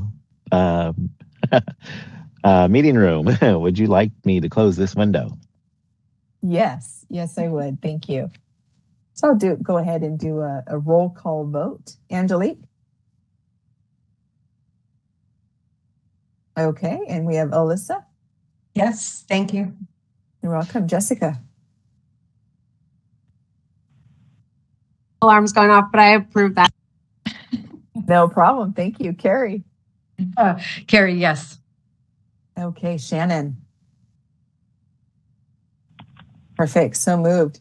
So next agenda item is adjournment, but I do want to make sure that everybody is aware at this point. We will be adding the committee membership onto our website. We will also put down what your guys' term lengths are. For reference for the public, we will also put down who is a member of what subcommittees and what those subcommittees are focused on at this particular moment. So all of that will be there. Additionally, please look forward to an email coming from either Macaulay or myself, kind of trying to set up some meeting dates within the subcommittees so that you guys can meet with me and Reza and the ones that are doing regulation with Stephen as well as Marissa. And Macaulay, and just kind of get you guys all of your questions and answers and stuff out there so that you guys are able to focus for the next 7 months before we meet again. And then with that, I just want to make sure you guys, if you have any questions or anything at this moment, real quick before we adjourn, just to make sure that as this first meeting wraps, that we have all of those answered. Yeah. How do we get, can we have the members' contact information or other members' contact information? We serve as the liaison for communication as to not violate Bagley-Keene. So if you guys are setting up individual emails specifically for this committee, we will ask that you share that new email address with Macaulay. Just reply, don't reply all, but just reply directly to her. And then we will, when we meet, establish the subcommittees, there will have obviously the 2 people membership information on there as well. And then we are looking at potentially, and it's just looking at whether or not we want to share those email addresses that you guys establish on our website for people to be able to give you guys feedback directly as you guys are going through this process. Because again, stakeholders can reach out to any of us at any point. But what I don't want to do is overwhelm you guys. So that is still in conversation. But we will, when we meet with you guys and work through that, will help facilitate some kind of information transfer where we do not violate Begley Keene. One of the biggest things that we ask you guys to do is do not blanket email out to anybody. Do not CC everybody on all of your email communications. And if we send something out to you, what we intentionally do is do a blind copy so that if somebody accidentally does reply all, it doesn't go to every member. It just goes back to us. But we ask that you guys use us as the liaison for communication because serial communication is an issue as well. So Carrie, if you had a conversation with Alyssa and then you reached out to Jessica and we're talking about something completely different, but then happened to mention something that Alyssa said, even unintentionally at that point, it could be seen as serial communication. And so that's why it becomes kind of a difficult process to manage. And so we'll help you guys with that when we have our first meetings where you guys are working on subcommittees. Okay. Thank you. And for the contact information for your fellow subcommittee member, that specifically would, of course, that'll get shared with you so that you guys can communicate amongst yourselves. Thank you. But the initial ask is if you guys have a email that you create just for this advisory committee, that Macaulay has that information so that we can share that one out. Because if that is what you guys are choosing to do, we don't want to share out the email that we have because we'll transfer all communication to that new one that you guys create if that's what you guys choose to do. Okay. Thank you guys. At that point, we're adjourning 3 minutes early. It is 4:27. This never happens. I don't want to set that expectation ever, but we are adjourning 3 minutes early. Enjoy your day. You guys did amazing on your first meeting. Jessica, you'll be doing this role that I just did at our upcoming meeting, and we'll work with you and be in support with that. And I will be more quiet, but I will never, ever be actually quiet in any of these meetings. So thank you. And we'll see you guys all as a group back in the last couple of weeks of August when we get a date established. Thank you. Nice Enjoy. to meet everyone. Thanks, everybody. Nice to meet you guys. Take care. Bye-bye. Bye. Be well. Take care, everyone. Bye-bye.